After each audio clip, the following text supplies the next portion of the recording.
Welcome to the March 10th, 2016 meeting of the Sherborn Board of Selectmen.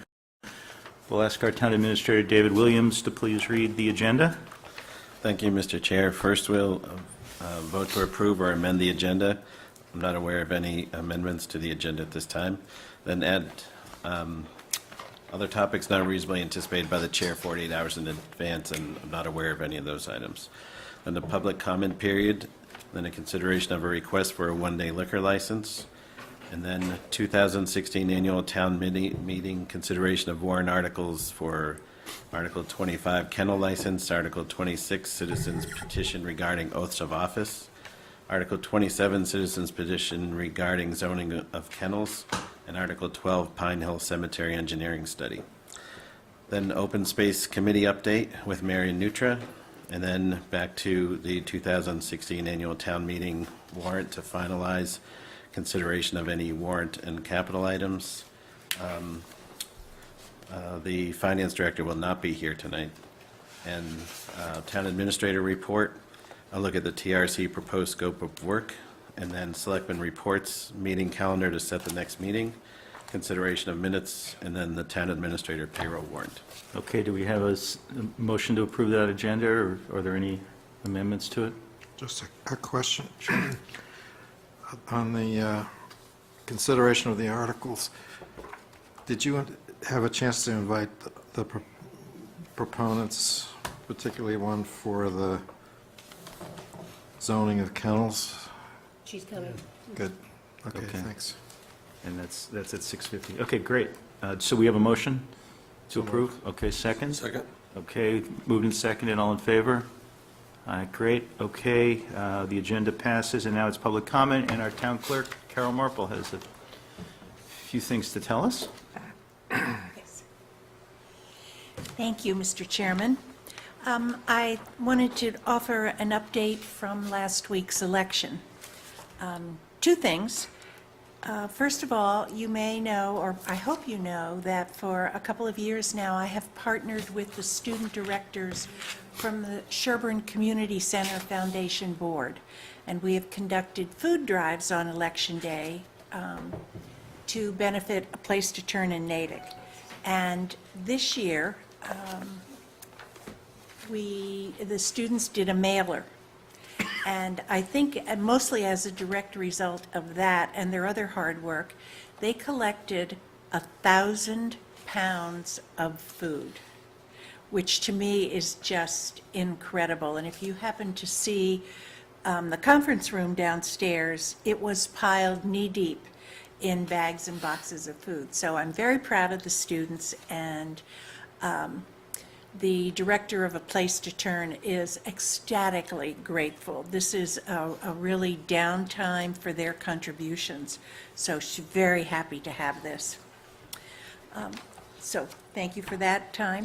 I also wanted to let the people in Sherborn know that we had a 62% turnout for the primary last week, which is well above the state average. Sherborn usually is above the state average. We have a pretty good voting record. And so we had 1,799 ballots cast that day. And on that day, we had a total of 2,920 registered active voters. So I'm very pleased. We had a few glitches, as always happens with anything with a lot of moving parts, but I have great election workers, and they came through like gangbusters, so. That's great. Thank you. Carol. Questions? Can I ask Yeah, a question? sure. When I was looking at the results, I thought I saw, maybe I'm wrong, but I thought I saw that there were all these votes for candidates, presidential candidates, but there was like one blank, that somebody would come here and vote blank? Or is that they had maybe missed the spot? No. You know, Paul, what people tell us sometimes is that they are registered, particularly at primaries, they're registered in a party, but there really is no candidate on the ballot that they want to vote for.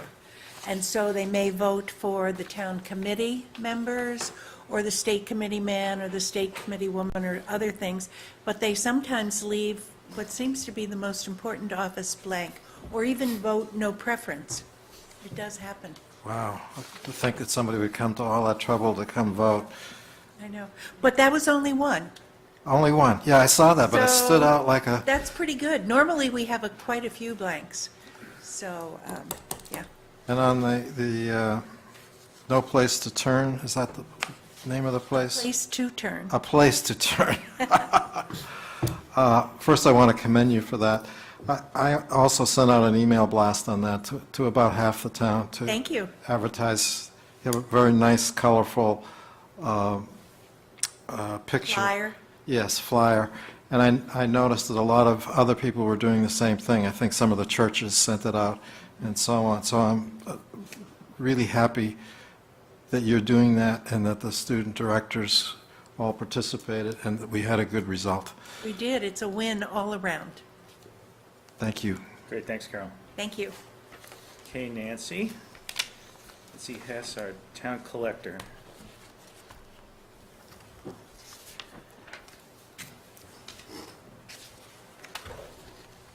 Well, I wanted to bring you the good news that we're, if all goes well, going to mail your second half real estate bills tomorrow. You should have them by the beginning of the week.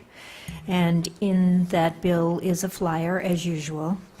On one side, it has the tax information and the tax aid information, but I want to point out that May 1st this year falls on a Sunday, which means the bill won't be due until Monday.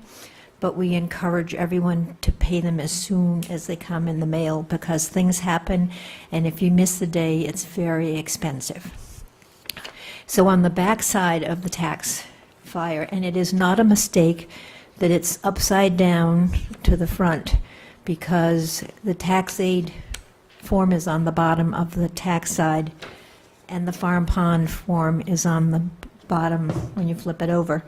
So if you haven't gotten your farm ponds or transfer station stickers, again, you can mail them in with your tax payment, separate check, please, or you can walk in, and we're encouraging people to get as many of these out of the way before the due date of the tax bills, but also before the holiday weekend comes. Things happen sometimes when people try to do things online, so rather than getting shut out at the last minute, it would be better to do that ahead of time. And that brings me to the other online thing that we're doing. The burning season is in play, and we've talked about that before. We've had great success with that. People have been very cooperative in participating in that. I think we have fewer than a dozen people who would not or could not do it online. And we have invited people to come in that have come to the window a little befuddled or frustrated, and they're willing to do it, just don't want to do it at home. So we've sat down and had them go on, and I want people to understand the difference between when they hand us a check to pay for this and when they do it online, because people have come in and commented about, saving the 50 cents, or that the police are always pleasant and don't seem to mind to do it over the counter at the police station. And I do tell them that it's the police job to be nice and they're not going to yell at them. But when they come to the counter and hand me a check to pay for this, they have to make out a paper application that I have to stamp paid. I have to take their check. I have to log that into my computer, and I have to bank that check physically. And then they have to take their application to the police station, and the dispatch person there has to take that and log it into the program so that they're part of the program. So that's a lot of personnel time to process that application. So it's costing taxpayers more than the 50 cents that it costs them to go online. So I would encourage anyone that can do it to do it. And the weather is getting nice now, but the burning season is getting short. So if anybody plans on burning, I would suggest they get the permit now, and they don't have to activate it until they want to activate it. But in case they have a problem the weekend they want to burn, because sometimes they punch in a wrong account number and it gets kicked back, and then they're shut out of burning until they redo it. So if they have any plan to get a permit, I'd suggest they do it now in case there's an error and they need to fix that. So that was basically that and the pond and the date issue that I wanted to bring before the public so that they can be prepared when these come. They're really important. Please read every word. And thank you for the time. Nancy? Okay, great. So that's the public service announcement portion of our program, and which was both very helpful comments from two of our elected officials. Next, we've got consideration of a request for a one-day liquor license, and I don't know if anybody's here on this. Okay, is everything in order for that license? Yes, everything's ordered, it's all signed, there are no details required, and the insurance certificate is in there. Move approval. I have a quick question on the insurance. I see that they've named the town as an additional insured. I don't see the community center named as an additional insured, and it looks like the insured party is the server, Pauline Downs, DBA Helping Hand. Yeah, So I thought that the town center, community center foundation had to be named as an additional insured. they do, and we don't normally get their Still get a insurance copy of it. certificates. Yeah. Okay.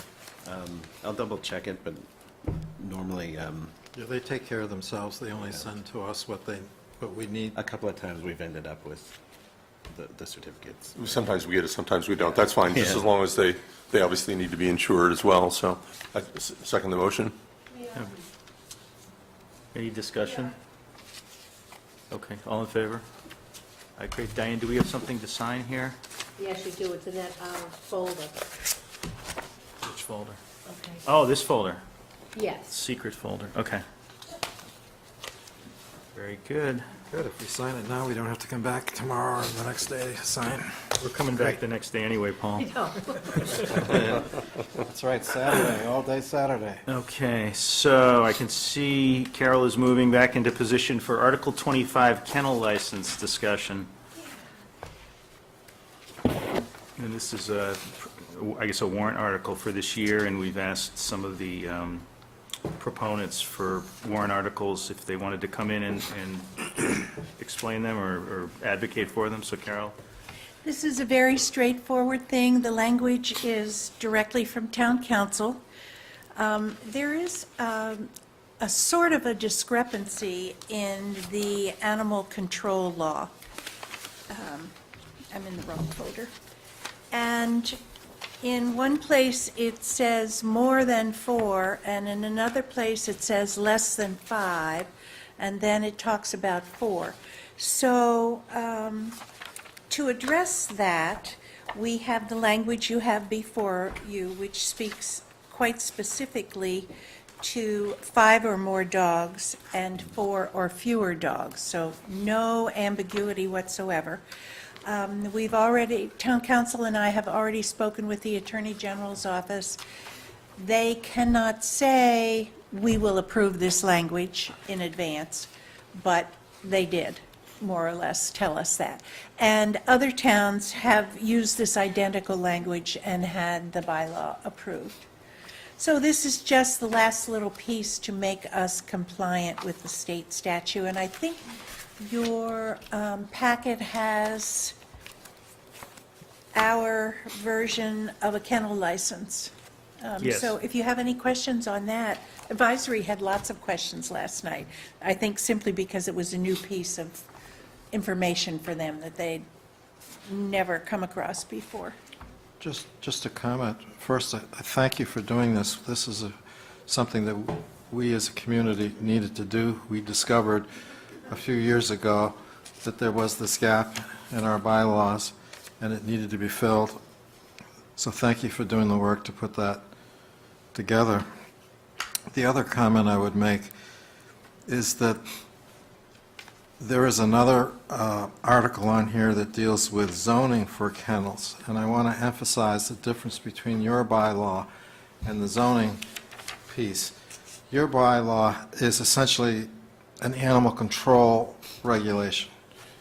It is the licensing it's an offshoot of licensing of dogs that we already do. The zoning change has to do with land use and commercial operations and the rest. That has nothing to do with the licensing issue. Exactly. And whether we have commercial kennels in town or we don't have commercial kennels in town, we still need to fill the gap in our bylaws to provide a licensing scheme for packs of dogs, if you will. And that does this. So I not only commend you for doing this, but I think it makes great sense for this board to support this citizen article as being in the best interests of the community. Carol, on the form, the guide to kennel licenses, this is your form, right? Yes. Is there a fee for the personal kennels? It's kind of blurred out on mine, and I don't know if that's because you didn't pick a fee or not. I noticed that the packet was printed that way, yes. There are fees for personal kennels. The fee for 4 or fewer dogs, which is the A1 personal kennel, is $125. The fee for A2 personal kennel, which is 5 or more dogs, is $150. And Town Council and I spent a great deal of time considering the fees. We needed to cover at least what would be the cost of 4 or 5 individual dog licenses, particularly if they were all intact, which is $25 apiece. And so, but because we have so few, and it's a rather onerous process for someone who has 5 dogs to go through. So we kept the fee as low as we could, and this is where we landed. Okay, great. And the other question was under the definition at the bottom, personal kennel. There looks like there's some notes that somebody had put in here, should be 4 or more, question mark, in parentheses, and I'm just wondering if that was intentional. Oh, you know what? I think or not. you may have the We have a- working draft. I think we do, okay. All right, so that's Yeah. been cleaned up, I assume. Yes. Okay. Yes, that was, when we were first working on this form, was when I first discovered the discrepancy in the statute. And when I talked to town council about it, he said, oh, good catch. Let's clean that up. Good. No, that's great. I'm trying to remember, did we have this on last year? No, last year we added the whole piece about kennel licenses. Oh, to begin with, But okay. we needed to be more specific and very clear about the difference between 4 or fewer dogs and 5 or more dogs Okay, in great. personal kennels. So should we take a vote to see if we're going to support this article? Yeah, I move that we support it. Can I just ask a question? Sure. Are you aware of any residents, I don't need any names, but We've who are already- going to have to apply for kennel licenses? We've already granted our first kennel license. We have someone with 5 dogs. We actually, while I was working on this, we crunched the numbers, and at the time we started work on this, Town Council and I, we had 3 residents with 5 dogs. Between that time and licensing this year, 2 of the families with 5 dogs went down to 4 dogs. They each lost a dog. So you're very few and far between. That $25 fee just, what's the motivation? Yeah, they didn't want to pay the $25 fee. Are there any breeding kennels licenses or veterinary kennels that have been issued, just out of curiosity? We don't have any in Sherborn, but they have them in other towns. Yeah, I just wasn't aware of any in town. To date, we have only the 1 personal kennel at this time. Thanks. And because there's nothing at this point in the bylaws to allow a commercial kennel of any type, even with a special permit, I don't anticipate any unless zoning bylaws change. Okay. So Great. I move approval. Okay, we have a second on that? Second? All right, so this is to move support of the Support, article? that's what I meant. Okay, any further discussion? All in favor of supporting this article? Okay, great. Thank you, gentlemen. Moving on to the next article, which I submitted by citizen petition. I'm sure you all are aware of the requirement that all appointed and elected officials need to be sworn to office before they undertake any duties. That's Mass General Law 41, Section 107. It's very clear cut. The problem that has arisen through the years, and I'm sure it's always been a problem, it's not getting better, it's getting slightly worse. I can't remember if it was last year or the year before that I raised this issue, and I agreed with, it must have been last year because, Mike, you were chair at the time. So, you all thought we could try some, you all could try some other things in the appointment letters that go out to maybe encourage people to come in and be sworn. Which we do, right, Diane? Yeah. Well, you guys send out letters, but, you know, it doesn't, people ignore them, I think. We have a notebook downstairs full of appointment letters, and those people have never come to be sworn. So it's a minor bookkeeping issue in my office, but the place where the real problem shows up is the committees and boards who are stuck with people who've been appointed to fill positions but have never come to be sworn in. If there is a way to put a term limit, to put a time limit, on those appointments so that after X number of days, the appointment expires, then those committees are free to request other people to be sworn in, other people to be appointed, and they can get their board or committee up to full strength. Plus the other thing I know we see from time to time is people stepping into their duties in an appointed position without ever being sworn. And that's really not a good thing at all, because then that calls into question any vote in which that person may have taken part. So I have settled on 30 days as a good time frame. That's a whole month for people to come and be sworn, and I'm always available for evening and weekend appointments. I come in all the time for marriage licenses and to swear people in, the two things that you can't do by mail or online. So I would appreciate very much your support for this article. People have any questions on this? Yeah, I have a question. Can you educate me on what's the power of the appointing person to rescind an appointment?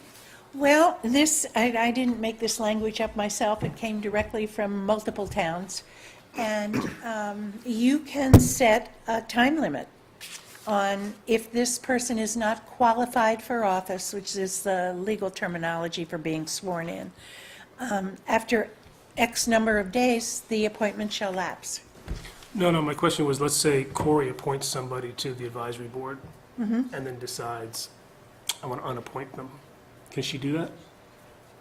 I have not ever run into that situation, so I can't answer that, Mark. I don't, and I think I Paul looked may into know. that once, and I think that there's some sort of mechanism that the board can vote, To rescind the appointment? something like that, yeah. That may be true for a board. I don't know that there's any mechanism for an individual, such as the moderator, but that's a good question for town council. Because I think that would be the preferred way of handling it, if that's a possibility.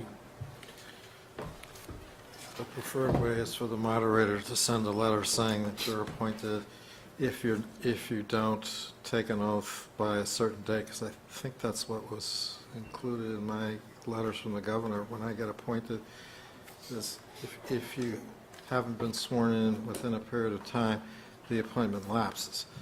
So that should be in every letter That's a good way, too. already. Right. The problem that I have with the bylaw is that if somebody goes away to Europe for the summer, 30 days, they come back and they've been automatically de-appointed. I would anticipate that anyone planning to be out of town for a whole season, knowing that they were going to be appointed, because people aren't usually appointed without their knowledge, that they would make some sort of arrangement for an extension or please don't appoint me till I'm going to be gone for the next 3 months, appoint me when I get back. How That's does this such a, bylaw provide for extensions? I'm sure that if you were about to appoint someone and they said, oh, that's great, I really want to do that, but I'm going to be gone, I'm teaching a class in Australia for the next semester, can you wait and appoint me when I get back? It's such a minuscule, Would you be willing to take an amendment that would say, unless a different period is specified by the appointing authority, or extended by agreement with the appointing authority? Can we even amend a citizen petition, Paul? Well, she's the proponent, I'm just asking her to consider it. I'd like to think about that, but that sounds like a fair thing, as long as appointing authorities aren't making a regular habit of, well, it can be 30 days, but it could also be 60 or 90 or 120. Yeah, I would, that would be a friendly amendment to me. Do you have to recirculate signatures if you're changing the? No, that'd be in the motion, that should make a town meeting. That would have to be a motion from the floor, Oh, okay. yeah. So Carol, I think Paul's idea is interesting. I'm still, I think, where I was last year on this, which is that we do the most appointments probably of any board, and we have a lot of trouble finding people for some positions. No. And sometimes we're really scraping and asking them to show up, and And they don't. if they don't get sworn in, I agree with you, they can't act and they can't do anything, but eventually they'll be sworn in, right? Or they won't ever be able to act. Some appointments actually lapse 1 to 3 years, and the person was never sworn in. And then we get a resignation letter. Well, that's good. So it's- I mean, do you follow up with anybody when you've got this book full of people? I mean, you're in the best position to know who's been sworn in or We not. see them come through, and we remember, we all look through it from time to time. But, I mean, quite frankly, last year, you all were going to make a better effort, and the appointment letters don't even say, you have 30 days. They don't say they have 30 days. What does be it say? sworn That you in. just need to be sworn in? They need to be sworn in Yeah. before. Well, there is no statutory period, right? I mean, that's probably why. Many years ago, they said they 30 days was in there, and then when another selectman was on the board, Jim Murphy, he said you couldn't do that, and he had us, they Well, took it out. it has been accepted by the Attorney General from many municipalities. And as Paul pointed out, I know I hold some appointments and commissions from the state.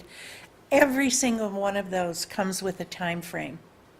Your appointment will lapse if you are not sworn to, if you are not qualified for office within, usually it's 30 Right. days.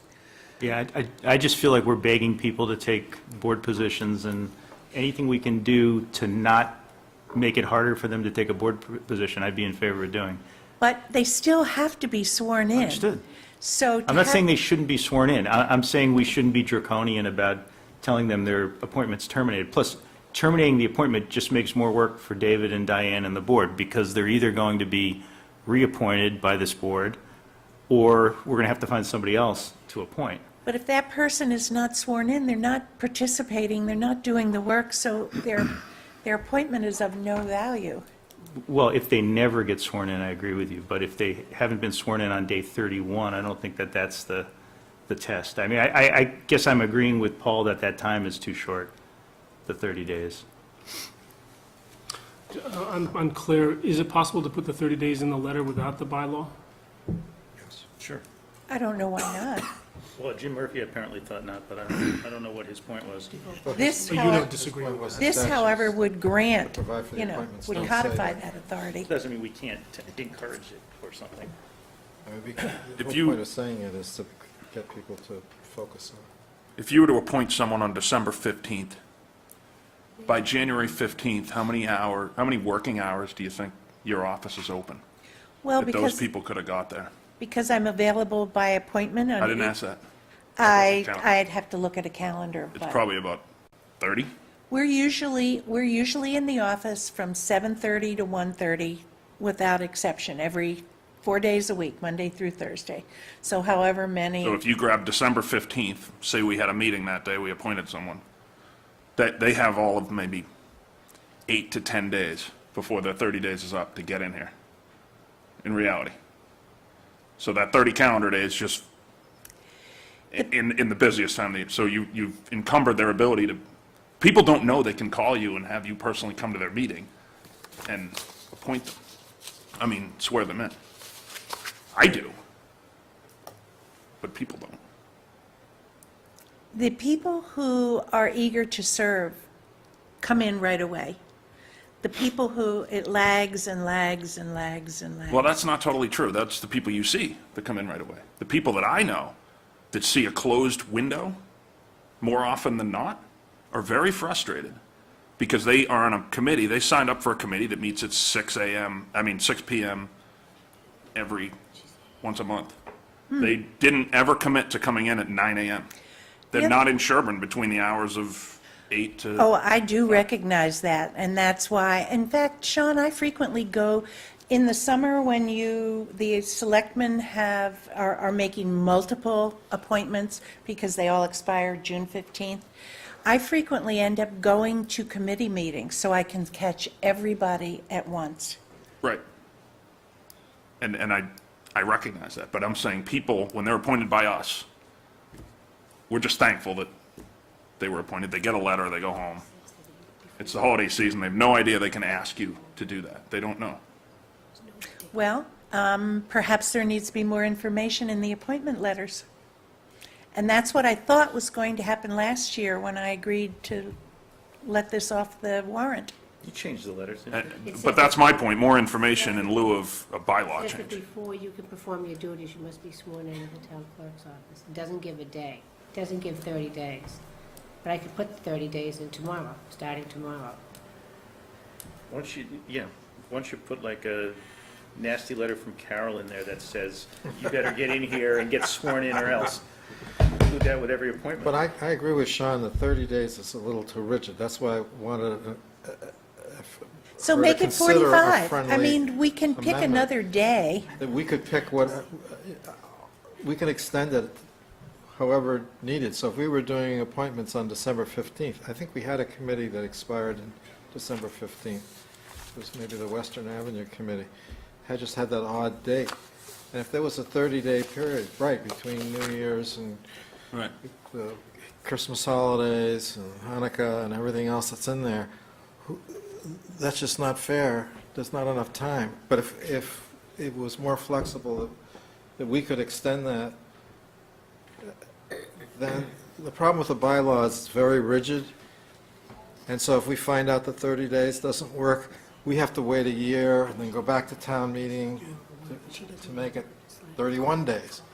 So if we have somebody who tells us, gee, thank you for the appointment, love to serve, I'm doing a trek in some wilderness and I'll be back in 35 days, they are ineligible. Can you swear in via Skype? No. That's a good try, though. And, you know, Mark, Times the change, the yeah. day may come when we get there, but state statutes, by and large, are pretty ignorant of technology at this time. It's a pretty, I mean, you've all done it, but it's a pretty ceremonial function. I mean, the things you really want new appointees to do are know the state ethics law and be trained in that and understand what their board does and maybe have some familiarity with the bylaws. And you always hand out the bylaws when somebody's appointed, I think, or the zoning bylaws. But the idea that you pledge an oath, that's really a ceremonial function. It is. And so, I mean, that's another part of this for me, Carol, is I don't think we're really getting at some of the issues you talked about in terms of your concern with people who take office and they're not sworn in, but they may also take office and they're not qualified because they haven't taken the ethics, training, or there's some other Or the shortcoming conflict there. I of- mean, the conflict. if we were going to do something with a bylaw about appointees, I'd much rather have something that directed people to do those things. And the idea of sending somebody a termination letter 30 days after you send them the letter to say they're appointed, to me, that's just going to turn them off from town service, and that's nothing I really want to do. Like I said, we have enough trouble getting people. But, I mean, if there was a longer set of days, maybe I would be able to support it, or if it was set up in a different way. I just think this is pretty harsh. So you're looking for something that would talk about all the things people need to do to be qualified? Not with a punishment. No, With but an I idea meant that we want people who are going to serve on a conflict of board to interest, have done all the things they're supposed to training do and- to serve and- on a board. So a more general thing, including going to be sworn in. To be sworn in, you've got to take your ethics training, you've got to, I see the wisdom of that, I really do. Suppose Diane and I work together on a new letter, a new appointment letter, love to do that. so that maybe it has a little bit of teeth in it and has a little more information about talking to the town clerk. And the other piece that leads me to is something that's been near and dear to my heart for many years, and I never have time to do it. I would love to see, for every board and committee that we have in this town, and they are legion, as you guys all know, that there be more or less a job description. Some committees and boards have charges, some have mission statements, but many have nothing. And we've frequently had people come to my counter to be sworn in and have them say, well, can you tell me what the personnel board does? So I think that kind of thing would be a wonderful project. It's for the intern, David, right?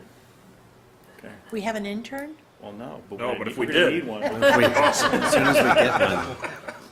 Can I just say one thing, though, about the oaths? I've taken a fair amount of oaths in my day, and to me, they're not ceremonial. They're a very solemn undertaking. Oh, yeah. When you swear to God or to whatever that you are going to do, you're going to uphold the laws, the Constitution of the United States, to me, that is a very meaningful commitment. And every time I do it, I walk away with a renewed sense of responsibility. And so I think it is not just ceremonial, it is a way to get all of us to refocus ourselves, that we're not acting individually, we're really acting to carry out a long tradition of laws and constitutional principles and whatnot. So it's not just a historic accident that we have these oaths. I think they're very important. Well, You had something you I think Michael meant the same thing when Yeah. he, Well,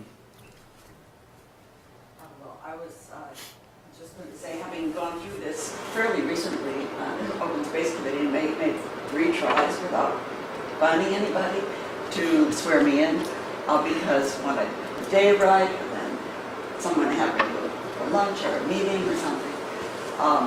It's not that easy, actually. So I would say that from the point of view of a citizen who is happy to donate time but doesn't want it made so difficult, first of all, a lot more information in the letter would be the first step, as you are going to do, which is great. And then wait and see. If that solves your problem, then maybe you look for a way to put teeth in it, make a bylaw. But I don't see a need for a bylaw. I think you really just need to give more information. well, that was the decision last year, but it didn't happen, so that's why I'm back this year. Well, I like the idea of you and Diane working together and coming up with a letter and maybe bringing the form of the letter back to the board and have us take a look at it. What do I you think all that's a great idea, yeah. But I mean, we still have to decide whether we're going to support this article. Well, if we're going to go this route, I'm happy to support a no action on this. Okay. We can't withdraw it, obviously, you know that. Understand But that. I personally am happy to support no action on this.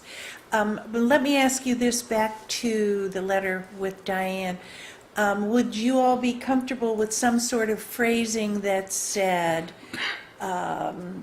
not you're required to be sworn in within 30 days, but it is recommended, or the board It's is... expected that you would be, yeah. Something along that kind of, with that kind of language? Yeah, and I mean, I thought there was.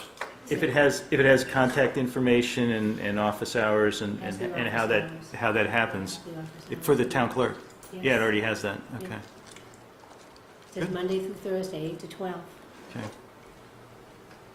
Well, I think Carol's saying, though, that she's more accessible than that, so would- maybe... would it Yeah, be- maybe another would you note in mind putting there. something in saying, or by separate arrangement with, Well, because you're very flexible. there's a about this. phrase I use in the letter congratulating people who are elected.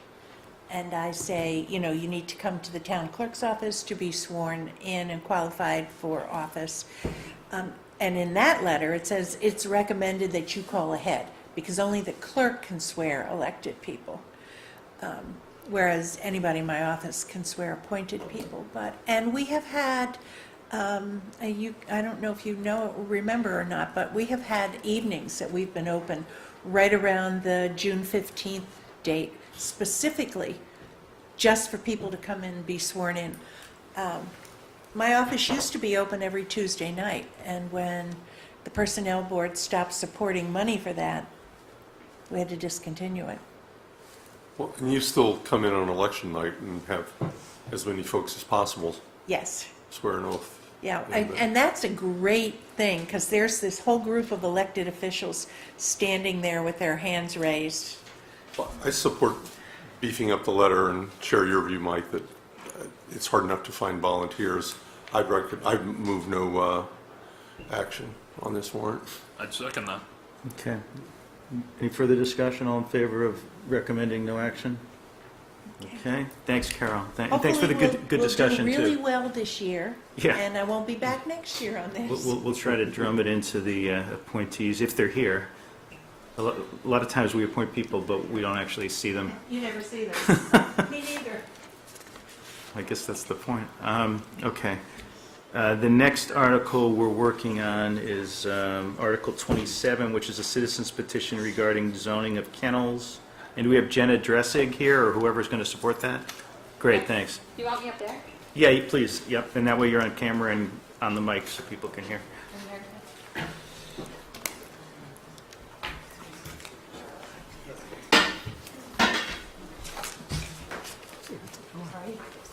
Jenna's team. Yes. My name is Jenna Dreisick. This is Lisa Cross, and this is my father, Bob Dreisick. I'm a current resident in Natick, and so I obviously couldn't do the citizens petition, so Lisa was kind enough to help me put the citizens petition together. My dream is to board, groom, and do daycare dogs out of my home. So there's a house potentially that I fell in love with in this town. But obviously kennels aren't supported in this town, so I've been to the zoning board last year in August for a, for a professional occupation bylaw, I think it was 3.2.5. But obviously since the word kennel wasn't in there, we withdrew the application. But the zoning board did say, if it was allowed in this town, this would be a perfect property for this.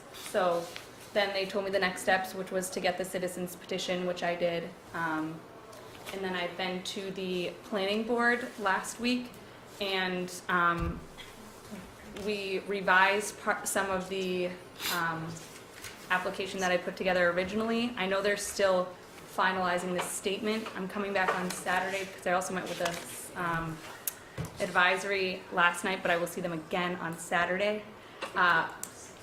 So the planning board worked with me to revise the language and strengthen the safeguards in the article. This is from Gino, by the way.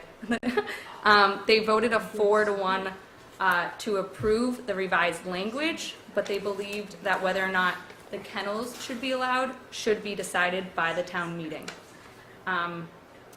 So I am here to ask for your support for this. Just a question, if I could. Yeah, go ahead, Paul.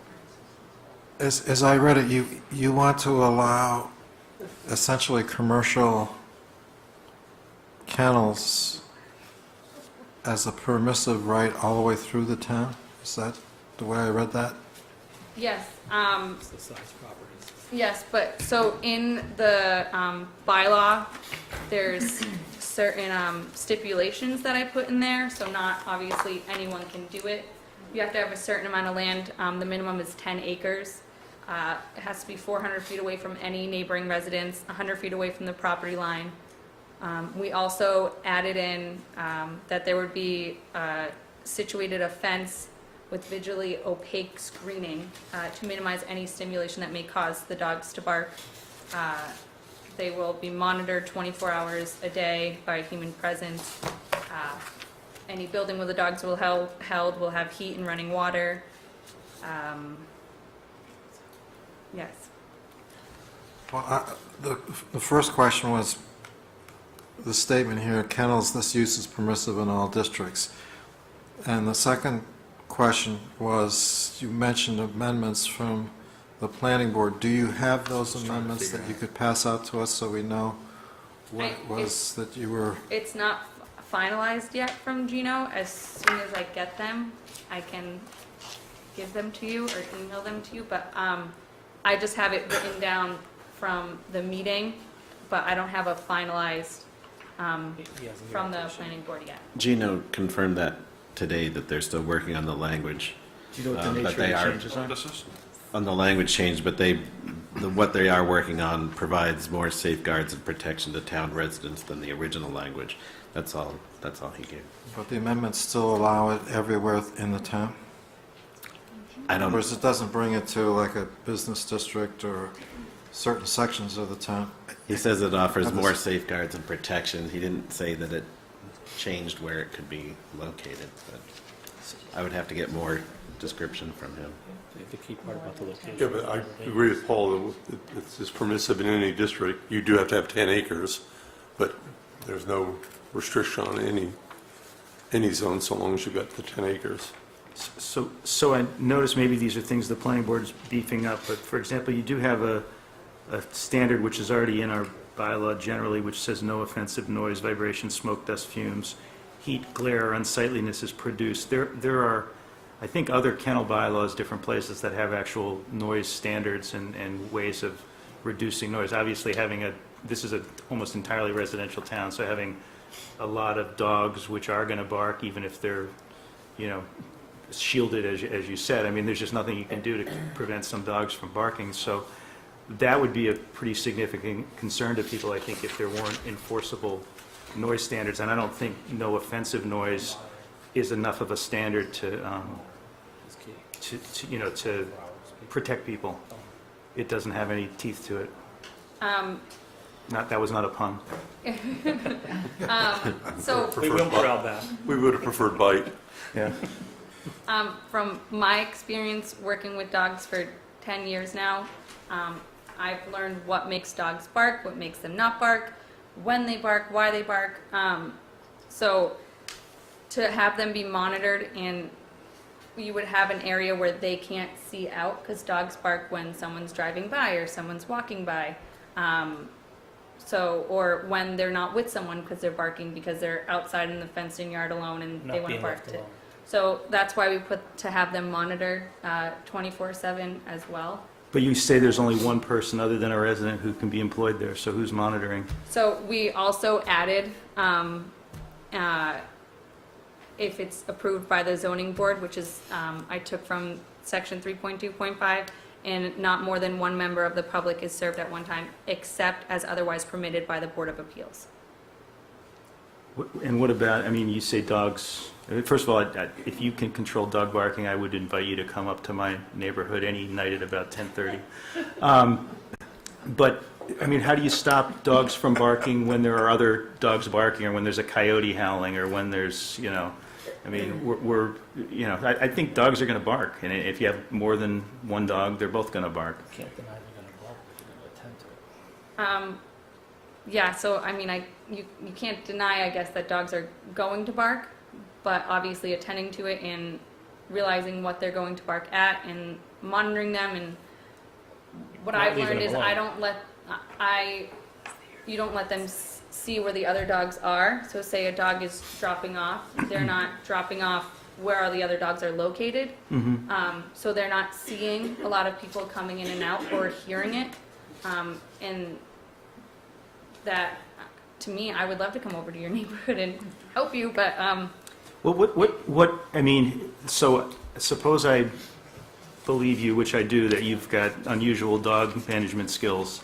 What is to prevent somebody else from coming in and getting a permit who doesn't have unusual dog management skills? There's nothing in here that talks about what kind of training people have to have or what kind of knowledge they have to have of how to manage groups of dogs so they don't disturb the neighborhood.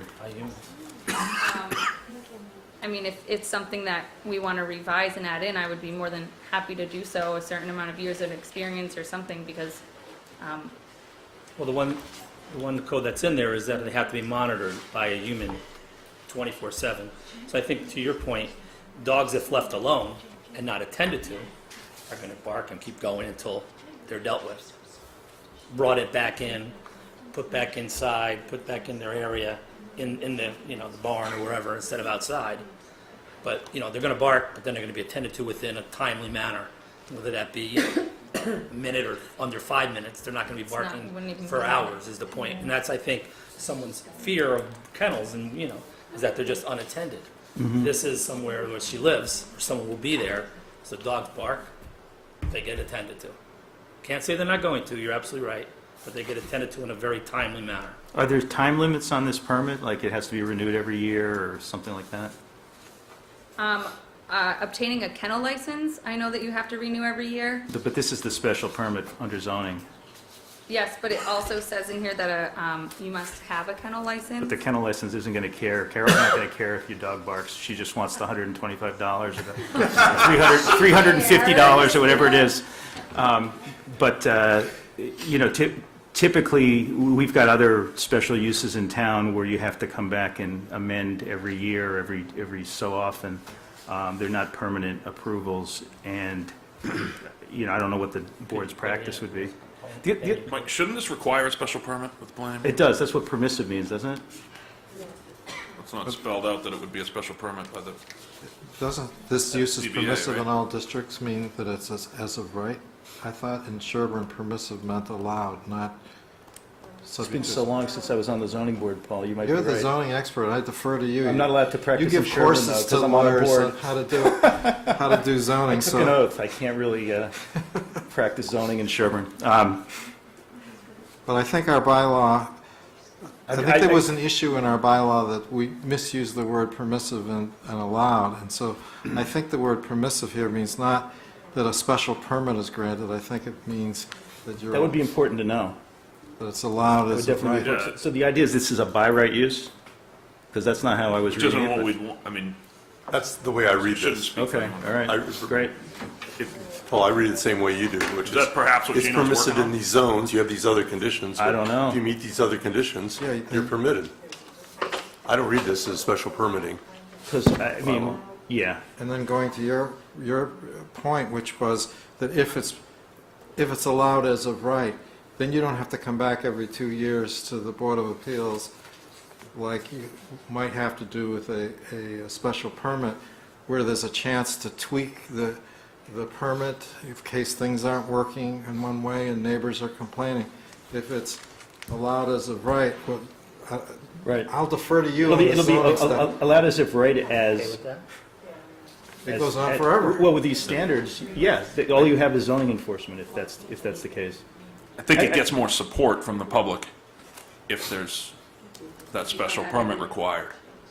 Well, Right. that would be true. The other thing I was wondering, and Paul, you might know, or Would that be in the bylaws? You put it in every 2 years, it would be renewed or something like that? no, in order to get a permit, you would have to go back to the Board of Appeals every 2 years, and all your neighbors could show up and say, It's not working. it's not working, or it is working. or- What most small businesses need in town, they're in a residence, but they're running a landscaping business, so they need a special permit to run that out of their house. Do we know, is Not this a uncommon. taxable use? Yeah. Or is this yeah, like a it would be farm where it something we could becomes add. exempt because it's got 10 I acres? believe it's taxable and because involves it's a dogs? commercial kennel. Okay, I'm not sure if we mentioned that. Not to him, I taxable? would be more than We would be happy to. okay with that being added. Kennels don't come under the agricultural exemption. So it's taxable. So it's taxable as a commercial use? Yeah, it's in the statute as a commercial. Yeah, okay, that's what was, Yeah. that's why I was asking. Is there a limit on the number of dogs that can? So I called about 15, 20 other towns and learned about what their process is for kennels and bylaws and how to go, what their process was. So under my understanding, that's something that the zoning board decides, depending on the specific property and the situation Size of the of the building. property and what it looks like. That and- sounds like a special permit. Exactly, under a special permit, So, yeah, Depends on the size which of is the just building. safer. It's, saying that and it's, Mike could speak to that, but it gives somebody some process control over it. I would be more than happy to add that if you guys, Well, hopefully Gino is working with it as I that. suspect that's what he's working on. We can mention to Gino in the morning. Yeah, that it should be a special You permit, should write that down. not a, if we're going to do it, it should be a special permit. We'll mention it to Gino in the morning. and to come back every few years, which is required by a special permit, so you don't have to say the both of those, correct? They, Or, it's not No, I written in think that you- they're I 2 think you'd years. wanna They put it- grant it, and sometimes I it's think you 2. want to put an exemption on it. I mean, people who have an in-law apartment have to come back, I think it's every year, okay, to get it renewed, or 2 years. So the idea that you could have a kennel as an accessory use at a home, I would think, I mean, in-laws are not as noisy as dogs, usually. No, but a lot of dogs, Usually, yeah. Not in all cases. most dogs are better than my in-laws. You're on camera, Charles. Yeah, let's hope nobody's Okay, listening. so. I hope they heard me. Anybody else more up at the table, and then I want to take comments from the audience? Well, I only wanted to make a point that the wording they use, the no offensive noise vibration, that's the wording, that's all we have as a bylaw for anything. That's what I'm saying, Right. and that's the weakness of. We don't really have any noise bylaws in town, period. Right. Right, with no objective standards, that's right. It's a very subjective, broad Right, you can bylaw. go run a wood chipper till 10 o'clock and wait for someone to say it's offensive. Right. Yeah, but modern standards are that you put a decibel level at the property line, and DEP has a decibel level at property lines for what they consider. This doesn't incorporate the state standard, and maybe the state standard is not adequate for a community like Sherborn, where things are quieter and the background noise is lower. so that Everybody's above sounds- average, yeah. Of course, everybody's above average in Sherborn. We're all special here. Okay. Marion, you had a comment, and I think Susan and Jean. I just wanted to give you a better sense of what the planning board discussion was. Fantastic, that would be great. As long as I'm here. Please. We did discuss this again last night, and they know I'm here tonight, and so I'm speaking with their blessing, I think, as far as I know. The planning board doesn't necessarily support this article. As Gino said, we haven't come down with a detailed report to you, but I should start by saying we're very sympathetic to this applicant. If this were the only applicant that ever came to town, we'd look at it very differently and be extremely sympathetic. But we're thinking in the future. Anyone could come and use this bylaw. And there are a lot of things that we don't know yet. And every time we discuss it in planning board, another question comes up, like how many buildings will be allowed on the property? How many dogs total at any one time? Whether a certain amount of open space should be required as a sort of give back to the town on this. We discussed that a little bit with you. But there are a lot of issues that concern us about this, not with you, but for the future. Someone else coming in and using the bylaw to create a business that is not in a place in town that's in a good place. And 10 acres, maybe 10 acres shaped nice and wide, or it can be narrow and more difficult to shield from neighbors. We just think there's a lot of questions unanswered here, and if it goes before the town, I mean, the town has a right to think about this too, in terms of whether it wants kennels in any neighborhood, given the size of the property required and everything, but the planning board is not ready to support it, put it that way. We're not totally against it, we want to see what the town says, but want to make it clear that we have a lot of questions. Okay, Jim, your question? Well, I thought we were going to the audience first and then back. Just Oh, you're going to ask Marion a question? Yeah, sure. Well, the planning board is required to have a report at town meeting, otherwise we can't act on this? Yes. Are you saying there'll be no report? No, there will be a report. She said there would be. And is the report going to be up or down? We don't know. It probably will be, I can't tell you for sure. I think as it now stands, it will be down. But, you know, if we discuss it more and can come to a better understanding of how such commercial operations could be controlled in the future, given the stipulations that we have, perhaps we'll be up. But I certainly can't say right now that we're up. Is there a reason it says every zone in town when there's a particular property that this applicant's looking to use? That we don't know. That's another question we haven't had answered yet. Okay. Jeannie, I think you had a question? Yeah, well, it wasn't a question, I just wanted, I was at the zoning board the night that Jenna came in, and there was going to be very tight, if they could even find a way to grant this, because at the time, we don't have a zoning bylaw to allow for this. It was going to be a 6-month to a year renewal. There wasn't going to be 2-5 years.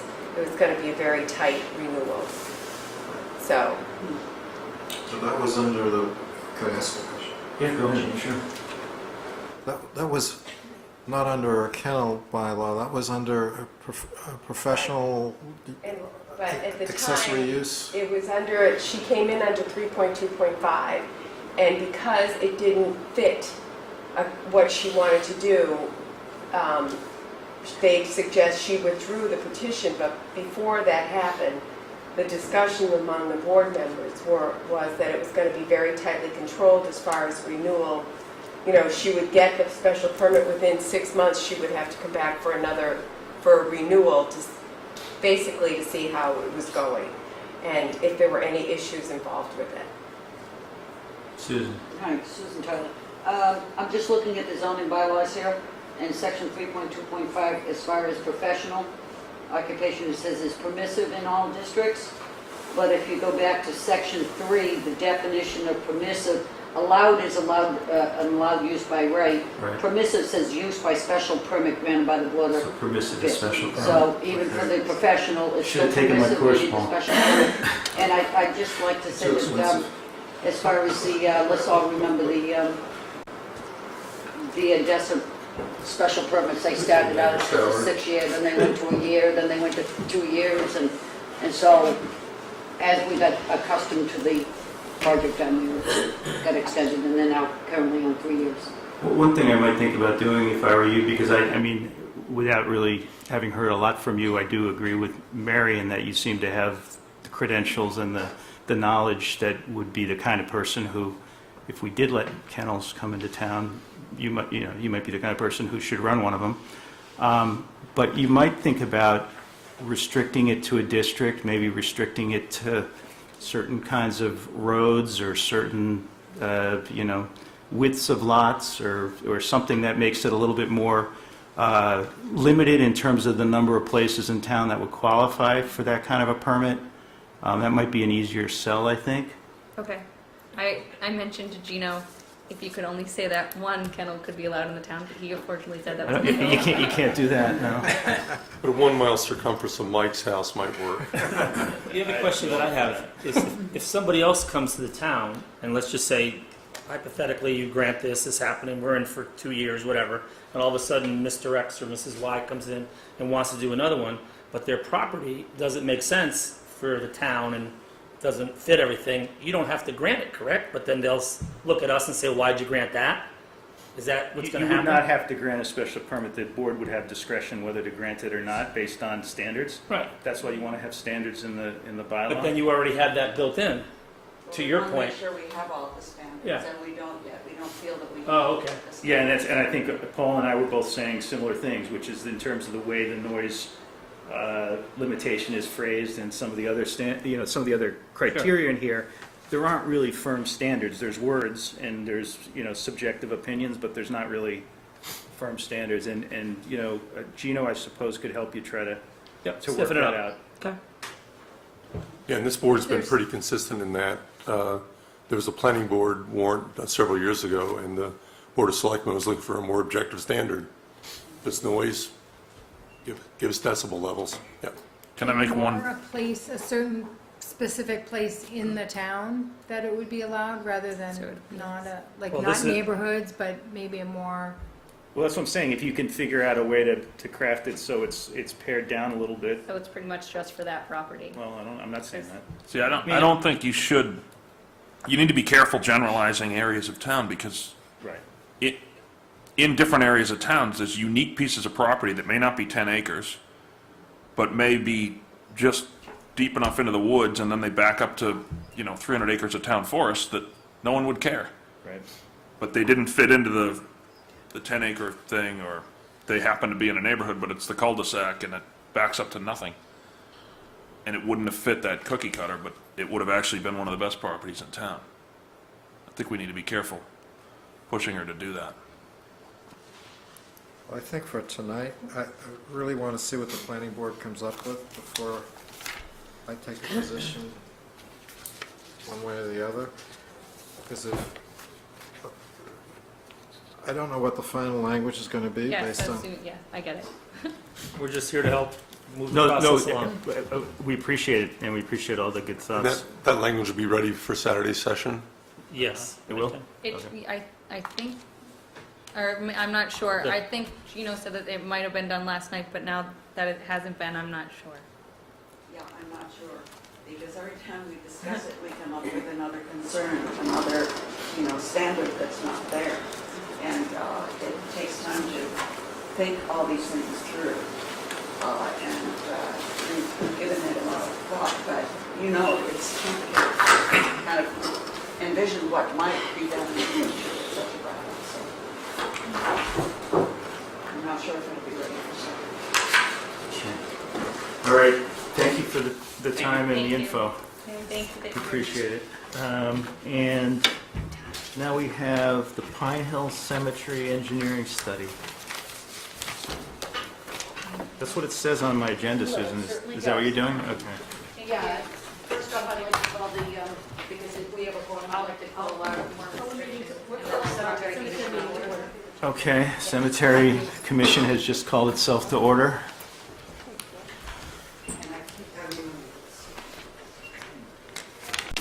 I hope there won't be any roads on active graves. We're gonna go do that again, huh? First, I want to thank you all for inviting us to your meeting tonight. I realize it was sort of short notice, but we appreciate it very much. Okay. As you may know, we are responsible for all 8 Sherborn cemeteries. The cemetery maintenance contract, burials, water system, gravestone conservation, and a few other items are funded from the omnibus budget. Please interrupt if you have any questions. Okay. In addition, we receive money from the sale of lots. It's unpredictable because you never know how many you're going to sell, but that allows us to do projects without additional taxpayer, without having to ask for taxpayer funding. As you know, the state requires cities and towns to provide burial places for their citizens. Many towns are hard-pressed to do this, but we are in the very fortunate position of having undeveloped land. A few years ago, we began a project to clear land and develop it for burials. To date, we have stumped, cleared, blasted, leveled, and removed a large rock outcropping in the new section. So far, this has cost upward of $100,000, none of it from taxpayer dollars. And it's coming along well. In addition, we have used this money from the sale of lots to have Pine Hill professionally mapped. We have removed many diseased trees to prevent damage to our old historic gravestones. We put up a new flagpole, repaired and repainted the historic summer house, and sandblasted and repainted the historic gates. Again, no taxpayer money involved. This year, we're at a crossroads. Pine Hill has a major drainage problem, and the roads are badly in need of repair. Fixing this will cost more than we can have or can anticipate raising from the sale of lots. So we have come to the town with a warrant article. As I've been on this for, 25 years maybe, and the only other time we've ever come to the town with a warrant article for money was to put the guardrail up at the edge as you go up the hill, so we didn't fall into the skateboard park. Well, you said to interrupt you whenever we Please had a do. question.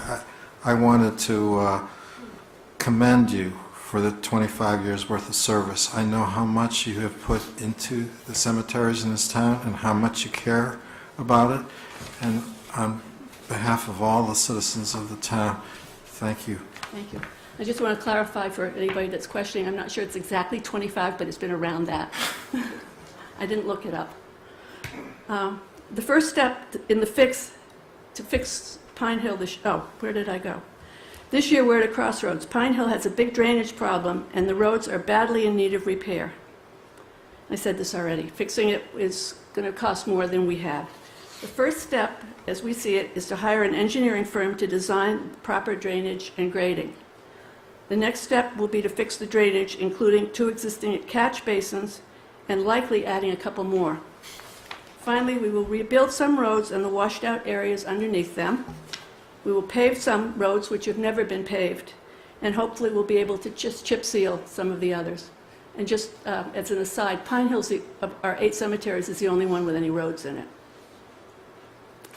Understanding the financial situation of the town, we are prepared to do the repairs over a period of years, but might respectfully request the town considering funding part of the project itself sooner rather than later. And Sue Tyler has a short presentation for you. Hi, Susan Tyler on the Cemetery Commission. First off, I know that there was a question earlier in the evening, and I must address it before I get to this point. I make a difference in the cemetery between an active gravesite, an inactive gravesite, and an open gravesite. Active means that it's occupied. Inactive means it's been sold, but there's no one there yet. So, as they say, they roll over.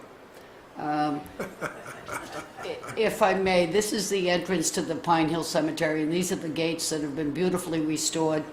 And so it's a beautiful looking entryway. And those are just some samples of some of the stones that you will find. And this is just some more verbiage. We can read it if you like, or I can leave it up there. We all have it. You all have it. And there's copies in the back for anybody if they would like it.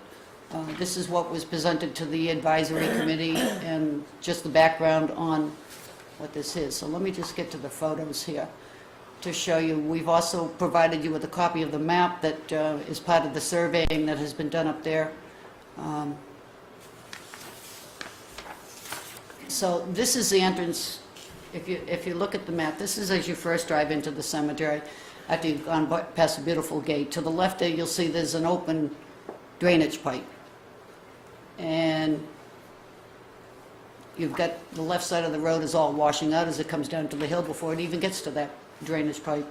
As you continue up to the hill, you'll see that the road is badly breaking down on all the edges, cracking all in the middle. And the next picture will be down to the right there on that right corner.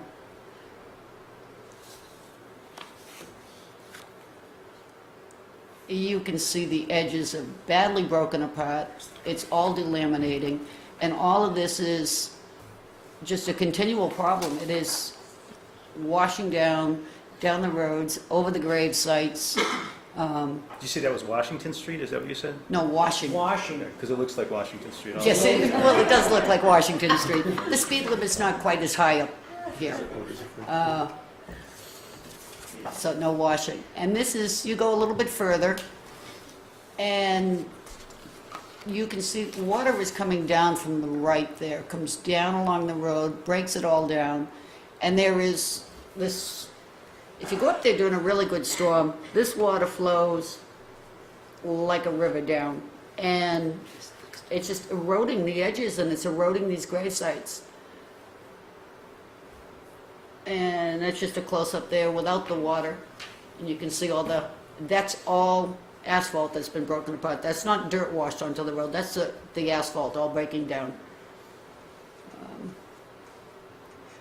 And I do make reference in here as far as the lawn care is certainly more, you can see all of that is gravel on top, and asphalt on top of the graves. And it certainly makes the lawn care more difficult, therefore it also makes it costly. But it's also a safety issue too. I don't know how many of you have ever done your lawnmower and you run over something, you get the little pieces shooting at your ankles. Yeah, so, Those are active graves? yes, those are active. Those are active. And what we're looking at is just to the right of those gravestones, there is a cart path. It's a small cart path that goes through to the next road.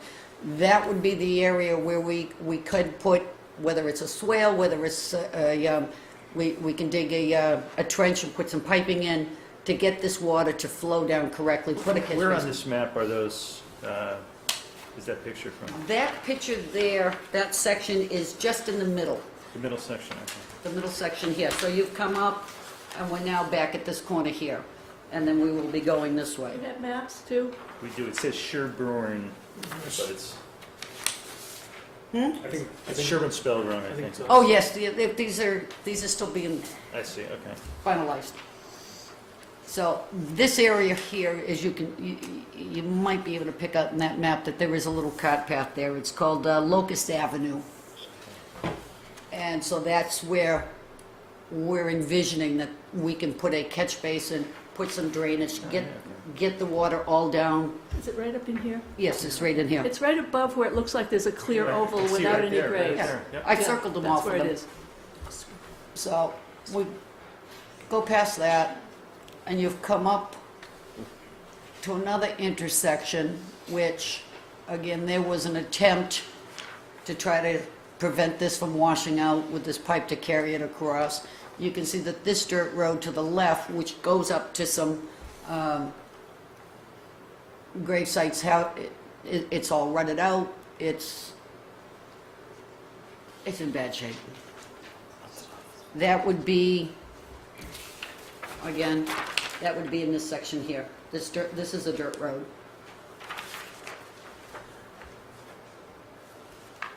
Now, once it gets beyond that intersection there on the upper left there, the water goes in two different directions. It either goes, as you can see, across the grass, which that gully there are grave sites to the top of there. One of the stones, because that area has shifted so much and been eroded away, one of the gravestones has now fallen. And you've got this one is in a precarious place, but that ditch there is probably about a foot deep. And that's going through grave sites. Now, the rest of the water is going down in that lower photo, is going down and eroding this hill. Susie, can you show us on the map again Sure. where they are? It's just so much. So the pipe that was here, going across this intersection, Right, on your map is right here. that intersection, got it. Now we've come, this is all down grade. All of this goes down grade. And so, again, I'm sorry, I should have put this on the screen. This here is where you've got that foot-deep gully With going the across grade with the sites. Singleton headstone. This here is on the right-hand side of that road as you come down. Right. For reference, if you did not take that turn, you would end up down by the gates. Route 27 is directly that way in that picture. So, and again, you can see that the edge of the road is broken down. The middle of the road is breaking down. If it were a different time of year, you'd see grass. And we're getting closer, to that corner, so we're just further down. The picture to the right is nothing but gravel and road, asphalt that's all been washed down the hill. And yes, there's only one little stone there, that's Isabella, she died in 1852. But there are 3 children there in that gravesite. And you can see, again, on both sides of both pictures there, you can see that the road is badly breaking down. This, the entrance is, the photo on the left, the entrance would be down on the right. That's the way it exit out of the cemetery. This gully here, this washout, there had been an attempt at some point, there was riprap in it. That's probably now a foot deep. This is where last year I had a little accident up there because my back tires went into that and it bounced me across and I got $1,200 worth of damage to my car for that. The photo to the right is one of the catch basins. I've already had to have get our contractor to go up there this winter. It was I noticed it during the weekend. It was broken down on the right-hand side and pointing up so that if somebody was to get too close to it with their car, whether they punctured their fender, whatever, it just was popped up. The edges are all broken down. That all needs to be addressed. So that's the end of the tour through the cemetery. Questions, anybody? Just a couple of, Just to summarize it, sorry. none of us, I'm speaking for me and I don't know who else, feel skilled enough to engineer plans for this, and so we feel we need to hire a consulting firm to come in, and they will do all the engineering, and they'll also help us prepare an RFP to actually go out to get the work done. Because we're not lawyers. And just a couple. So that's what the money, that the entire 30 is for 30 engineering. is for engineering. Basically, there's two components. One component is the engineering to come up with a staging and a sense of what can be done first, second, third, and in particular in terms of the roads, how different areas of the roads could be treated. The other half of that, and correct me if you want, has to do with a significant amount of money that we realize we'll have to have a topographic map executed for the cemetery as part of the preconditions for doing any work up there. To do the engineering, they And need a map. The no topographic map has ever been done of Pine Hill Cemetery. That would all be for this section here. That's Once related to the once 30. you get up over that hill, there's no question which way the water's going. It's going downhill. That's where the big gullies are. That's where we had the accident, or I had the accident. This water here, this area here, this needs to be surveyed out to see which is the best way. I can look at it and say, yeah, the best way would probably be go down that Locust Avenue, as I showed you on the map. It's downhill. Not by much, but it needs to be surveyed out to find out which is the best way to pitch this water here, out of here, and stop it from running through. And that was part of the price that we had for the $30,000 is for doing the surveying of all of this area, plus doing the engineering as to. So I had a couple of questions. Or John, So go ahead. I don't think we have that quote in front of us. But the $30,000 quote is the full topo of the whole cemetery. And Right. the engineering, And engineering for this drainage. Yes. yeah, and the roads. You know, And sloping- Well, drainage road, yeah. sloping in the right direction and And stuff then like they that. will write an RFP or draft an RFP that you can use. All right, for bids. then I only have one other question, then I'll stop. Nat might need to answer this. Yeah. Is any of that drainage water now going down to the pond or tapping into the pipe that leaves the pond? No. The water that's coming down the main exit road eventually gets to The uncaptured water. No. the uncaptured water that's coming through the ditch that's pictured there, that basically starts at the top of the hill, comes down and goes into two different basins that drop off the edge of the hillside into the playground area, and eventually would probably make its way to that pond. Okay, but they open back up. Yeah, There's no direct pipe down to no, there isn't No. the other pipe that would then be Yes. part of the municipal piping that goes. The picture have on to your right regulate. here with the grate on it, that basically goes sort of across the road and dumps out on the hillside.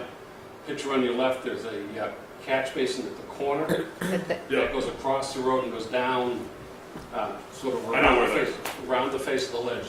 Over the skate park. Yeah, right outside the skate park. Okay. So I had a couple of questions, if I could, next, or... Go ahead.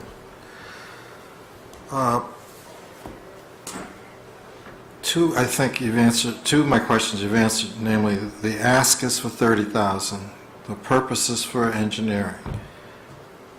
The next question I had was, you're dealing with stormwater, and stormwater is supposed to be regulated. We have a stormwater bylaw and all that, and there's a permitting process that you have to go through for all of this. Have you done it? Never heard of it. That's exactly why I just asked that. They're not Well, this, connecting to our system.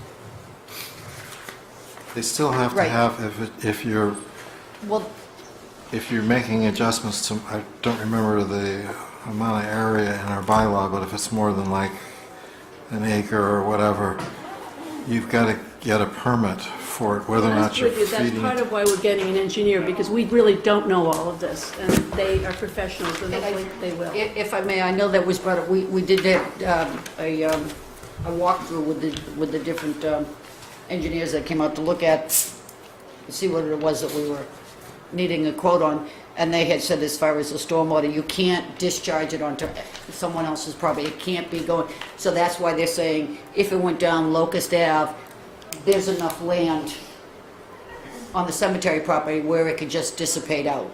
Because right now, it's already flowing in this direction, we just want to control how it flows so that it's not causing the damage that it's It causing. just may be a little more complicated than what you think, because That's why under we want them. the Federal Clean Water Act, you have to have what's called an NP and EDS permit, and there's a generic permit, and as part of that generic permit, the town had to adopt a stormwater control bylaw, which says that any time you have a parcel of land, which I think it's more than 1 acre being disturbed, you have to get a permit from an agency in the town, and that agency, I think, is the Conservation Commission here in Sherborn, and they're the ones that decide ultimately, and the bylaw decides ultimately where and how you have to have successful drainage facilities.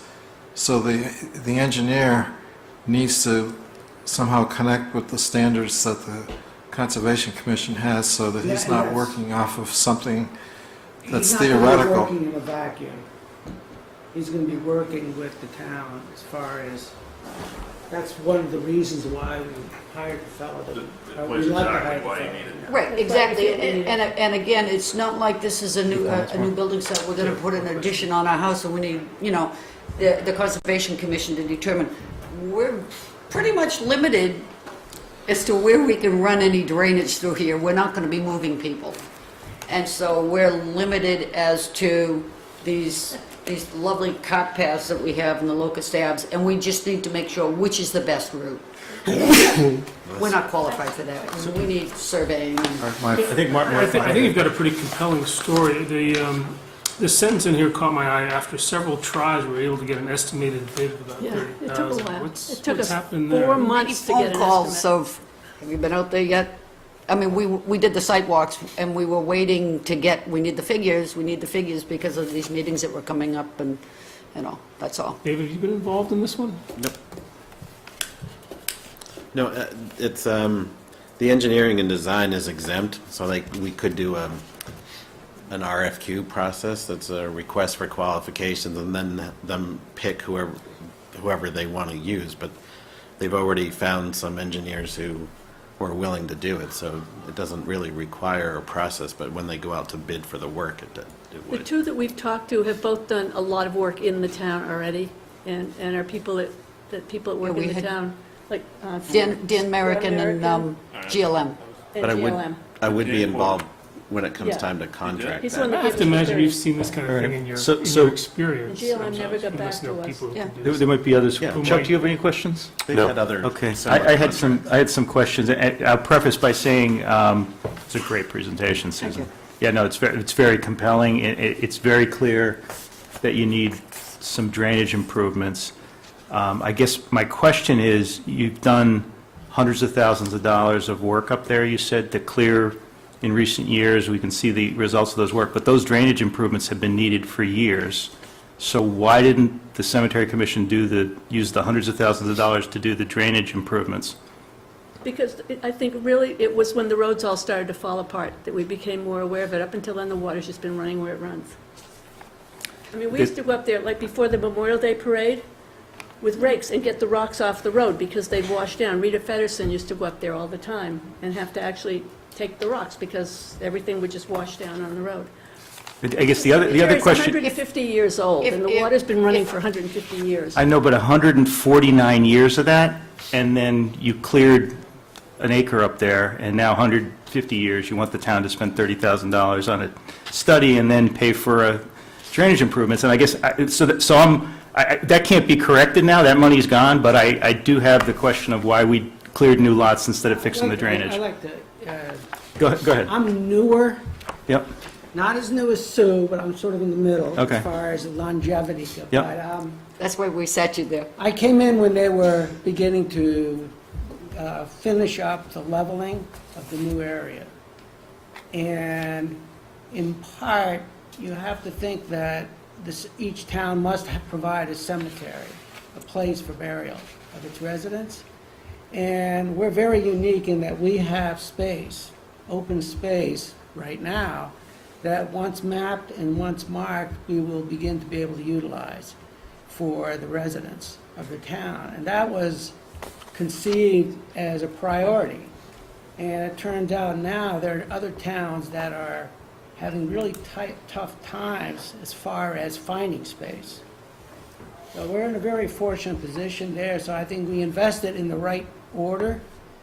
The roads were still passable, the roads were still fine, but we're trying to address something before it becomes, well, before it completely crumbles. But I think it was more important for us to have space, because if we didn't open that new area, I think we'd be in tough shape. So you're running out of lots, is what you're saying? We have a lot of space, but because it's so rocky and ledgy, we have very few places we can guarantee you a full casket burial. We can do cremations to look out. I'm just trying to understand the reason why that area was opened up Yeah, is because you're running out of spaces. For guaranteed full casket. It's Okay. very frustrating when you go up there with a family and they pick a lot and you start to dig and they can't dig and they have to come back and pick another one and pick another one until we find one that you can dig down Yeah. 4 or 5 feet. I think Okay, the so point- so here's another question then in terms of the financing, and you do get burial lot fees, I guess. Is there a way, are you planning to try to bond the actual improvements themselves? Is there a way to do that? I know you can't probably, it would still be the town's full faith and credit, not the cemetery commission's, but if you dedicated the proceeds for a period of years from the burial lots to this improvement, which is your priority now, would we be able to fund these improvements that way rather than going back to the town every year and asking the town as a taxpaying body to front the money for these improvements? It's beyond me. It's a tough question to answer fully because at this point, we don't know what it's going to cost. It's going to cost a lot. It's Okay. going to cost a lot. Yep. But we don't know what. And if you look at the map on the cemetery, this is why we said that it can be broken down into sections very easily. You can address a different section at a time. So, but then again, sometimes it's better to just do it all at once because the machinery's here, the materials are there. We won't know. And yes, as far as the funding, yes, there is money that, we get in the enlargement fund, which is from the sale of lots. But again, you never know how many. Well, that's why I said you obviously couldn't bond it based on Right. your income stream, but You you never know but how you many- could, I think, dedicate your income stream to paying Certainly. the town for the bonds. If you did, at some point, we'd be coming back to have you pay for some other project, like trees or, some of the other things that need doing, too, that we've been paying for. Ironically, we I think- have a very well-designed and very tight budget in terms of what it is that we need to do in order to make the cemeteries run. Because actually, there's more than just Pine Hill in general. Yeah. It's our responsibility. But when it comes to this one project, when we finally realized that we had to address it, it was a scale issue that was not even close to what we're normally used to running at. You know, what our normal budget is $40,000 to $50,000. And this is something that needs to be addressed, and it's been clear from the presentation that it needs to be addressed now. I don't have a sense of, if you were to ask me, well, how much would it cost per year, or what would I do first? I wouldn't have a clue, which is why we need that engineering study in order to get some solid information, whether we stage it. And I think we'd be coming back to probably to capital advisory, whomever, to discuss exactly how that would be laid out. Probably to you guys too. I don't know how all this stuff works, so. But if I could just respond to that, I think the point that Mike is making, and the point that I was trying to make, is you have to have that before you do the clearing. In other words, under federal law, you can't clear the cemetery. We're not clearing anything. We're not clearing anything. You said you cleared the cemetery. It was like a decade ago. This has, no, You that have has to nothing, no, that area, that's on the left of You this you map. have to have a stormwater management plan in place for the cemetery before you do any clearing. So I'm trying to figure out, why are we doing this now rather than coming in and saying, we need more space for burials, we want to clear here. So as part of that, you have to go through a permitting process to design a stormwater control system. That would have led you to the need to do the roads, all part of this clearing thing. But somehow, we've had the clearing done first, or some clearing done. If You I may, can't do Paul, any clearing at all without a whole regulatory All the process. clearing was done about 5 or 6, I'm going to tell you right We're now, not I looking- bury people. I don't understand all this other Okay. stuff, and we really rely on the town officials and the people helping us put out the bids and stuff to help us with that. You know, I certainly have never, ever given anybody the idea that I know how to do anything except hopefully work with families and do the burials. And just even learning the basic maintenance, hiring a contractor to come in and mow. And when Skip and I were doing it for years, we were the ones who initially said, look, let's hire an outside contractor. And when we were, a couple of years ago, in a lot of trouble with trying to get a contractor that we could afford, we called every town in the area. And our budget is about $30,000 to $40,000 less than the nearest town. Medfield has one cemetery, and their budget's over $214,000. excuse me if I may, You know, Paul. and we're just, none of us, Sue does a lot of maintenance and gravestone work, and Jean does a lot of our computer stuff, and I do the burials, and none of us are lawyers, and none of us understand stormwater and all, and we really rely on the town to help us with that kind of thing. But if I may, if you look on the map, the left side of this, basically if it's folded down the middle, the left side is what you're talking about as far as the clearing, and that was the enlargement project that the cemetery has been working on for 6-7 years now. I've been on the cemetery commission for just a year now.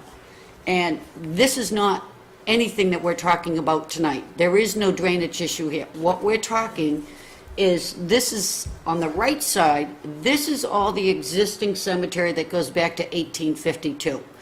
These are all the older lots. This is the drainage that's never been worked on. So this is not, we're not talking clearing, we're talking approximately right down this Locust Ave, which is about a 6-foot wide, 8-foot wide gravel, grass pathway Which one is Go. Locust, going up or down or across? across. Across. So that's going through, as you can see, every one of those little squares are lots. But there's no question, and Right, so I'm not trying to challenge No, I just the want to need. clarify that this is I'm in something support different. of funding this and getting this thing done. My only point was, I was just trying to pick up on something that Mike said, which would indicate this maybe should have been done earlier than now.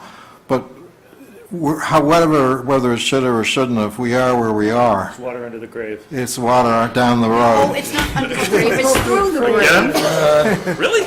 You know, So the point is, the project needs to be done. There's no question about it. So the other part of the question that I think that was, Mark was trying to get to, or maybe Mike, was could it be funded through the cemetery commission itself, namely if the whole thing is borrowed, and so the expense for this is spread out over 20 years, even at 200 grand over 20 years, that's $10,000 a year, that doesn't include the interest, but I mean, is there room in the cemetery revenues to cover this, or are you looking for some kind of debt exclusion override to be put on the ballot, asking the voters to borrow money and or what funding source, what are you envisioning as the funding source for this? You're talking about the work, Paul. Did you guys? For the whole thing, you Are can. we talking I about hate the to work or the No. Just how to pay. $30,000 study? How to pay for the 30. Yeah, I mean, right now, the only thing. And/or the couple hundred. The only thing in front of us now is the $30,000 study. I'm not, You're the first group I'm that's not talked to us at all. experienced enough, so I really rely on this $30,000 study in order to get any clear sense of what we're talking about as far as money and staging, and then developing a realistic financial plan. The question is, how do you propose to pay for the $30,000 30, study? we're asking the town. Because I hate to say it, the cemetery commission, we make our money from selling grave sites. And I'm not sure we want to put the request out for people to come and buy more grave sites. No.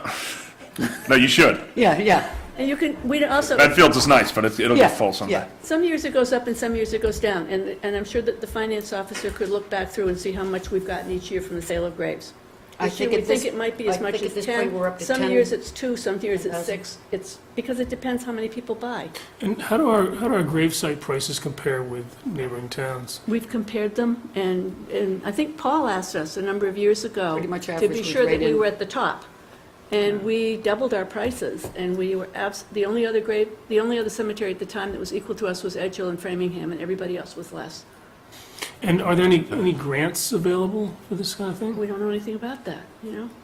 I don't The know kind of thing we about need grants. help I was Great question, though, yeah. I spoke to Even somebody with our- yesterday at the state regarding grants for trees. And But what about Higher historic prices, places people are type dying to get grants? it to the cemetery. Well, you've got a historic cemetery, right? Isn't it a listed historic I've been waiting all site night. of some It's sort? in the district. It's in the district? There's no state or Hill is in the- federal no. recognition No, on that no, they may beautiful be- cemetery? You may be able to get grants for cemetery restoration or conservation of the stones. I doubt you're going to get it for the roads because chances are the roads weren't paved when the cemetery was opened. Well, that's another option. Yeah. It's something that we should look into, you're right. But meanwhile, we still need to figure out where we're going from here. Right. Where's the water going? But I've if got a this- financial question for either Mark or David, before Irene if she was here. How come we're not setting up a revolving fund for the cemetery like we are for ambulance and elder housing? And I think They we have, We don't they have. have an improvement. We have no the enlargement revolving- fund. We have Yeah, no right. revolving funds. It's called the enlargement fund, and it's always been like that. It's in the bylaws, it's in this special act. I was going through the Required by old the papers. state that we have the enlargement fund. At one Enlargement. point, years ago, we looked at it. When you get money from the sale of lots, you split it in 2 places. Some has to go in perpetual care, and some has to go in enlargement, and that's prescribed by law. And we earn interest on perpetual care, and we don't on enlargement. So at one point, I said, well, then why are we putting anything in enlargement? We're not getting any interest. And they came back to us about a year later and said, you have to, it's required by law. And then we used to put 80% in perpetual care and 20% in enlargement for years and years and years. And then when the interest rates tanked, we said, why are we putting all this money somewhere? We had, a couple of years ago, we have the principal, which we can't spend. We can only spend the interest. And we had close to over $200,000 in principal, and it earned $700. But what happened to all that interest? You just spend it as part of your budget. $700, that's what it earned. That's what I mean, you spend that as part of your budget, and the 200,000 has to No, stay we there. don't spend it as part of our budget. No, that we cannot touch it. We spend it beyond the town budget. When I you see, say okay. budget, I think of the Well, that's what I was thinking of. I'm wondering what happens to, those funds are used to care for gravestones We and things like that. we can't touch the principal. It has to stay there. The We can only interest- spend the yeah. interest, and when we were raising, we said, we'd like to find out what the interest is, we'd like to chip that back in toward offsetting our budget. And it was 700 one year, 300 one year? I mean, it was That's the atrocious. perpetual care piece. Yeah, yeah, Enlargement you can spend. the enlargement we can spend. That's where the money came So from. that's why we switched all it, the and work now that's we're been only done. putting Clearing 10% in idea. perpetual And care, how long and did we're it take to keeping build 90. that up? Pardon me? How long did it take to build up the amount that was used to do the clearing In the enlargement. in the enlargement? Oh, I don't know, that was a number of years ago. What's in there now? I don't know what's in there now. We've spent about 75,000. We spent 25 on mapping, 25 on the cliff that we took down, and what was the other, oh, and the rest, and 25 on trees this year. Tree A lot work. of tree work this year. Irene will have the final figures because it all depends, again, on the sale of lots. And I think at our last, a month and a half ago, 2 months ago, when we had a meeting, we had sales of 10,200, something like that so far. So she's going to have the final figure for us on Saturday. This 200,000 in perpetual care, I'm just intrigued by this. Where does that come from? It's come The sale of from, lots. over the years, if we sold a lot, the commission votes on how much of that money goes into perpetual care, which is held in perpetuity, and how much of it goes into enlargement, which can be used for projects. Okay. And for years and years and years, it was 80% went into perpetual care. And we changed it when we started to do the new back section, and it was, perpetual care wasn't earning that much, and we thought rather than go to the town for the money, it made more sense for us to keep it and use it to do the projects and not have to go to the taxpayers for that money. And so we switched our percentage, and so right now, we're putting 10% in perpetual care, and we're keeping 90%. And that's the money that we're using. But in effect, we have $200,000 that's We can sort never, of useless. and we can't touch it by You can law. never touch it. By and- law, It's we can't earning, touch it is that. earning interest. There's got to be some trigger that you could use. It's earning interest, and I spoke to Pete Hoagland about 2 or 3 years ago and said, this is atrocious what it's earning, and he apparently looked at it and reinvested it, and it's doing a little bit better now. But just going back to the engineering, that, just a factoid you might be interested in, you can borrow that money if it's part of a capital project. So this whole thing can be, the engineering and the construction can be rolled into one piece of borrowing. But they don't know what they're doing for construction, Paul, until they do this engineering piece, is the problem. That's the problem. I I'd understand. love to just support the whole thing, but you don't know what the ask is. What is it? Yeah. Is it Would you 200? guys suggest a number? I mean, I don't know what the number. No, I have No, I would do the, No. I would do the engineering now with sort of a Short term? temporary internal borrowing, and then when the project's all outlined, then put it into a full bond. Right. Try to figure out how to This- get it out this- of perpetual care fund. And Yeah, and we really. The surveying's tested not the going language to, of you know, the what's surveying's just needs to be done. Lay out the engineering on it. I'm sorry, and Mark, that's can you not talk going to to- go to waste. Thank you, both of you. You can't speak the principles, spend the principles. Yeah, I think, that there's, have we really sort of explored what the definition of perpetual care is? It's defined in lots, like maintaining the cemetery. Can we take a vote to support this without figuring out who's going to write the check? Mary's got a comment, I think, to help us. Well, I have a couple of comments. In the cemetery enlargement fund, the balance as of June 30th, 2015 was $18,600. The receipts as of 11/30/2015 was an additional $13,500, and as of December 31st, 2015, the balance was $32,100. That's which account? Cemetery enlargement. Okay. And we have, right now, we do have one outstanding contract for about 11,000 for tree work Oh, that we've already signed, that hasn't, they haven't finished. no, it's almost half. Are these contracts bid, David? I don't Are you, know how they got are these them. going through you? Sometimes. Sometimes. Sound like it. So could we use the 30,000 in the enlargement fund to pay for the engineering? Well, it's We not don't all have, there. we don't have, we've Eleven's already already, committed. In the enlar- we've committed, actually, it's 11,000 or 13,000, I'm sorry, off the top of my head, and that doesn't even include the police details. We've got dead trees down at Maple Street $30,000. that you can reach in and grab the the punky wood out of. These are not just at Pine Hill Cemetery, they're all No, over the place. the cemetery Oh, yeah. commission, we're responsible for 8 cemeteries Right, in right, town. We have another 3 that are also in town, that one belongs to the Commonwealth, one belongs to the Department of Corrections. So there are other cemeteries in town, but we're in charge of and caring for 8 of them. And I tell you, when you're on the cemetery commission for a long time, you are no longer a tree lover. We lost 3 stones, historic stones that can't be replaced this year, the trees that came down. They're by far our biggest expense. In our maintenance contract, the biggest expense is leaf removal, much more Okay. so than mowing. So Mary, you had something else to add on this, or no?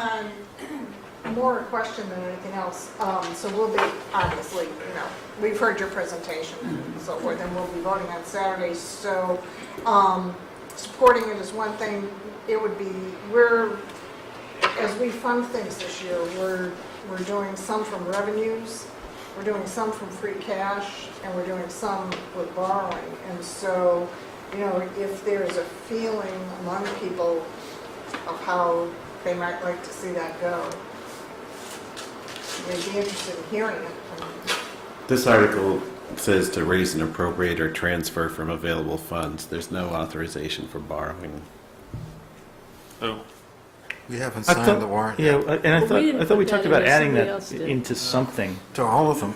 It should be for Yeah, I all of thought them. we had that discussion at a meeting about adding the bonding language at least one place. Yeah. Right. Let me just reiterate, the law is that you can borrow for a capital project. The engineering can be borrowed as part of the capital project. The other part I would say is that by federal law, enlargement of a cemetery has to include stormwater controls. So you can spend your enlargement fund on stormwater issues because of the primacy of federal law. The only way that you can clear any land up there is you have to also do it in tandem with stormwater controls, so that the enlargement fund can be used to pay for stormwater improvements, if that's the route we want to go. Perpetual care cannot. But No, that's a different, Perpetual care is to maintain a cemetery that people are buried there. Families need to be able to go there and have a place How does this that's... not fall into that category? Someone does, the road's Well, about to it fall does, off the side of the hill. but that's just you can, perpetual care funds, and you'll see people that will actually go to the added expense to have that engraved in their stone, perpetual care. It's a given. And you can go to every cemetery, part of the cost of buying that lot goes into the perpetual care fund. If you go back and you look at the old town reports, the annual reports, you'll see all the different funds from all the different people as to they put in $100 into the perpetual care fund. And what that does is it doesn't pay for the maintenance of the stone. That's, a lot of people are confused by that. Perpetual care pays for and goes for the upkeep of the cemetery, the mowing, the trees, the snow, the fencing, all of the work that takes place in a cemetery. But you're For not the getting funds. that out of But I have the same question No, Mark but has. that's Why the isn't that? interest. You I have the can same money use in there and you the can't touch it. interest What I'm saying is only. you're putting a lot of money in there. Maybe you're not doing that anymore. Is that the point? yeah, we're not. Yeah, you cut it way back, right? I mean, Ever since- if it were up to me, hearing what you just said, just from a rational financial standpoint, you wouldn't put any more money in the perpetual care fund because it's not earning you any interest, and you can't touch it, you can't do Perpetual anything. care does with it. earn I money, believe we're enlargement required doesn't. to. That's what I'm saying, if you were not required to do it. Yeah. So that's another statute you should be changing, Paul. Well, yeah. These back when are chemical- state laws, these funds are required by state law, not by, Yeah. When That's right. Centrola was The treasurer, he needs of it. came So there to won't us be and a said, you bramble have to bush on do a it. grave. I get it, it's just, that probably worked in the 1800s when you actually paid interest on bank accounts. But I share Mark's view. Why isn't this perpetual care? Why isn't this maintenance of the It doesn't matter, roadways? there's only $700 being generated by the perpetual care By the fund. interest. It would take forever to pay for it out of perpetual care. Okay. And you can't take I the. think principal Mark's saying, let's out. make sure we can't get some out. Yeah. Well, the way you do it is you can divide, you get $100 in revenue. You can decide how much goes into the perpetual care fund and how much goes into the enlargement fund. And they've done that. The enlargement fund Well, can be next used to time- pay for this, but the perpetual care fund really is for it's an operating expense, not capital Well, expense. the perpetual care fund is for generating interest, which then can be used. But if. Which is really not doing, because If you're we're in an technical interest-free about it. world. Right, and if you were restricted to using the perpetual care fund for exactly what it's for, which is to allow you to maintain the cemetery, it wouldn't be maintained. You'd have to be paying somebody $700 Yeah, I always- to do all the maintenance. Maybe I'm wrong, but I always viewed perpetual care, the only logic of it was something like an endowment to the cemetery, so that over time there'd always be monies if you needed them to care for your cemetery. But there are. and all But you that. can't touch it. But I mean, how much, that gets into the, We don't have a large endowment. The cemeteries in Natick do. Catholic Cemetery has a huge endowment. That's probably where the money's sitting. And they're making tens of thousands on the interest, I'm sure. And one of the things here is that we don't invest it, the town invests it, so we have no say as to who and where and how much. What would you put it in instead of what the town puts in? I don't know anything about investing. Well, that's the reason the town invests? Well, I know it does. Okay. But it's making them $700 a year. All right, so are we going to take a vote on this? What are we going to do? Well, I agree with Sean.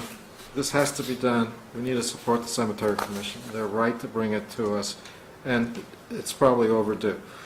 So I support it. What the unanswered question, which I hope Sean doesn't include in the motion that you might make, is the source of funds, because To source the funds? No, what the source of funds is. what the source of funds is, because that's an open question. No, yeah, I don't think it should be part of the motion.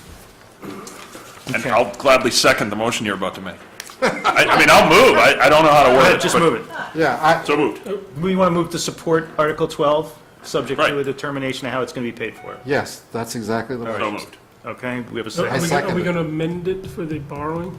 No, that's what we were saying, subject to a decision, because, Yeah, that raises the question, that I want to change the language in the warrant, since we haven't signed it, to include the option of borrowing if advisory wants to wrap this into a capital project that will include both engineering and construction, advance the money now. okay, so Then we we have decide a on the motion on the project and- I table. thought that was Bond it always later. included in every single. We have a motion on the table. Let's vote that motion and then vote Paul's supplemental motion. So it's been moved and seconded to support Article 12, subject to a determination of how it's going to be paid for. Second. It was already seconded. You thirded it. Thirded. All in favor? I want to fourth All right, it. great, okay. Now Paul has a motion asking us to reopen the warrant to add, It's not reopened. Should we do that when we're going through are we going to go through the warrant in a little while and make sure there's not We more are. changes?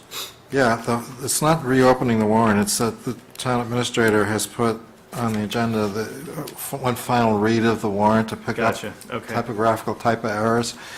And I would call this more of a typographical type of thing where we was a want really all the bad typo. appropriation articles to provide a full range of options to advisory, so that it would include the ability to borrow or transfer from free cash or to Revenues is another choice we have this year that we haven't had in the past. yeah. okay. It's almost a Scrivener's error. Yeah, it's like a Scrivener's error, so I'm not asking to reopen the warrant and put in 25 new articles and all that kind of stuff. I just want to make a little edit. Yeah, no, As soon as he opens it, I'm going to. the only question, Paul, is whether there are other articles in the same category where we should be also adding that language to other articles. For example, we have an engineering study for the center of town on here. Are we all done? Well, you don't like hanging out up there? Okay. Yeah, we Thank you for coming in. It was an excellent presentation and a great discussion, so thanks very much. Thank you. Appreciate your time and your Thank you for service. throwing us on the agenda. There you for go. coming You last done with us, Friday, so Susie? we had a chance to You ask. done with us? There you go. See, things get done. You ask And, and things get done. Everybody, go Breakfast with the go selectmen. visit a cemetery, they're beautiful. Okay. Thanks, Been thanks, watching clips Susan. on television forever. Just don't go at night. That's right. Thank you. Thanks, thanks, Chucky. Okay. Active, inactive, who knows? Are some graves more active Are at there night other than they are articles, during David, that you would add this daylight? language to? Yeah, I mean, you could do it to the Town Center Options Committee one, you could do it, actually, that's probably the only one that would continue into some sort of construction that it could be rolled into. Okay. So there's nothing else that we need to think about how to, No, and the advisory has discussed where they're going to, what they're going to pay for free cash, but I don't don't know Okay. if that's settled yet. Yeah, although, the final determination is made by the motion at town meeting, Thank you for not coming. even really by what we. But if it's not in the warrant Oh, to yeah, bond, we right, should probably right. put it in. No, absolutely. Okay. No, I think it's good to put it in there. Okay, so To give David, the op- it sounds like we want to amend 12 and 14 to add that language? Yep, so moved. Okay. Second on that? All in favor of doing that? Okay. So you'll make that Scrivener's change, so-called, and then the warrant will be ready for us to sign, right? Okay. Can I just make one comment to Mary Wolf?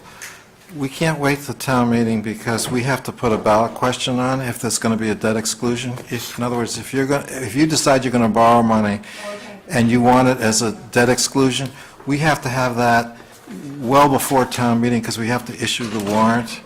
And the ballot's got to be printed and all of that because we have our town meeting too close to our town elections for us to wait for town meeting and then we have to hold an election in June. See you, Alex. Do you know the dates on that? What? Do you know what the date is that you need it by? It has to be 35 days prior to the election day. So, And I'm sure the town clerk must have a schedule, somebody's got a schedule of this. the election is... It's online, but No, I mean, in terms of a schedule of the last day to put things it's on the election. It's on our I mean, calendar. it's fine, as long as we know we need to make that Great. decision. Okay, so are we going to go through this, I guess we have Marion here for a open space update first, but it was great that you were here for those other discussions. Appreciate that. So Marion, do you want to come up and, I'm going to go to the measure. okay, all right. Go ahead. Keep going? Okay, all right. Thanks, Paul. Now, this will be an easy one. I was appointed to the Open Space Committee a few months ago, and we put together, I think, a very good group of people. And in the interest of keeping everybody up to date on what everybody else is doing, we're starting really early in getting out to everyone, even remotely connected to open space, so that ideally everyone in town should know what we're doing. It's particularly important, I think, this time around, the open space and recreation plan that we need to revise at this point is particularly important. It hasn't been done for 10 years, and so we're required to do an open space and recreation plan. And we could just do a few little updates on the very nice 2007 plan, but we think it deserves more than that at this point. There are a few things that are different this time. One is that most of the goals and recommendations that were laid out in the 2007 plan haven't been met. Maybe a couple of them have. Playing fields have been met. But other than that, in the meantime, the threats to our open space are getting more and more intense, as we know, through dense development in bordering towns, and there's a lot of pressure on Sherborn to develop our open space lands. And of course, a lot of our open space is protected, at least some of it temporarily, but a lot of the open space that people see as our open space and enjoy as our open space and want as our open space is actually private. So we need a sort of forward-looking plan as to how much of that we're going to protect and how we're going to do that. What we aim to do this time around is a little different from what's been done before. One is we're laying out a much more detailed and realistic action plan. And we'll see how that plays out, but we're going to need the collaboration of everyone in town if it's approved. Second, the last open space plan was fine, but the community input was really limited. And we're reaching out now because we want to do that differently this time. They did some presentations and fora last time that were run by students from the Conway School. We think that having students from outside of town run it is not appropriate, at least not this time around. So we're doing that ourselves. And another thing that's different is that the new open space and recreation plan is being written at the same time that the planning board is working on the general plan. And in fact, 4 members of our open space committee are also on the open space related working groups of the general plan. There's tremendous overlap there. And you could say that's too incestuous, but I think actually it's in our favor because according to the state definition, the open space and recreation plan can be a portion of the general plan. In our case, they're going to be entirely consistent because we have a lot of the same people working on it, which I think is fine. And Marianne, who are those 4 people? I'm assuming it's you and Chris? it's me, Chris, Peggy? Peggy, and Tom Trainer. Great, thanks. And of course, Cully McClintock is a member of Conservation Commission. Laura Van Blockum is on Sherborn Forest and Trail. So the only one that's not kind of a crossover from another committee is Judy Cohn. In any case,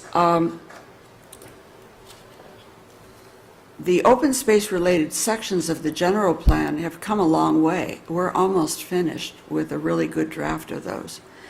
We see the open space and recreation plan that's being done at the same time as being an expansion of that and a more richer and more detailed source of information for people in the town.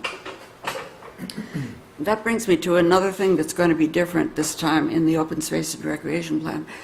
Since 2005 and 6, when it was last written, there's been a tremendous advance in mapping technology and internet access technology. And rather than just have a PDF version with kind of rudimentary maps in it, we plan to make a much better online version of the open space plan with updated maps that can be downloaded, that can be blown up. You can look at you can look at detail. We want to make the maps a lot more user-friendly because I think one of the most valuable things in an open space plan is the ability to visualize what we have and where it is and what lands we need to protect. And we have additional tools, as you know, since the last open space plan was written. I think it's Nature Conservancy, along with Massachusetts, University of Massachusetts and others have put together Biomap 2, which is a detailed, really useful map. The MassGIS and Oliver and all those things are much more usable now. And just in the last year, probably the last few months, there's a new mapping program called MAPPR, M-A-P-P-R, that's put together by Audubon Society, Nature Conservancy, University of Massachusetts, and Landvest. And they have layered on to this new, very usable program. It's already available publicly, a number of layers that weren't there before, combining things like sensitive habitats, high priority resilient conservation areas, non-protected private lands that are adjacent to conservation areas and that are highest priority for preservation, et cetera, et cetera. And overlaid on all of this, you can overlay the assessor's map. It's already done. And you can identify properties that we should be proactively working toward finding some partial, at least, area, some partial mechanism of open space protection on.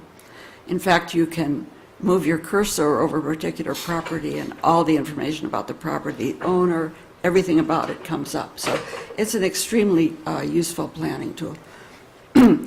Anyway, I don't want to take more of your time, but just to know that we want to stay in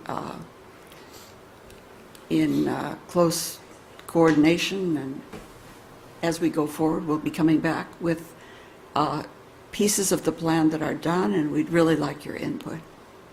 That was great and very proactive, which is fantastic. Thanks for the presentation and also for all the work on those committees. Mary Ann, what's the source of the mapper tool?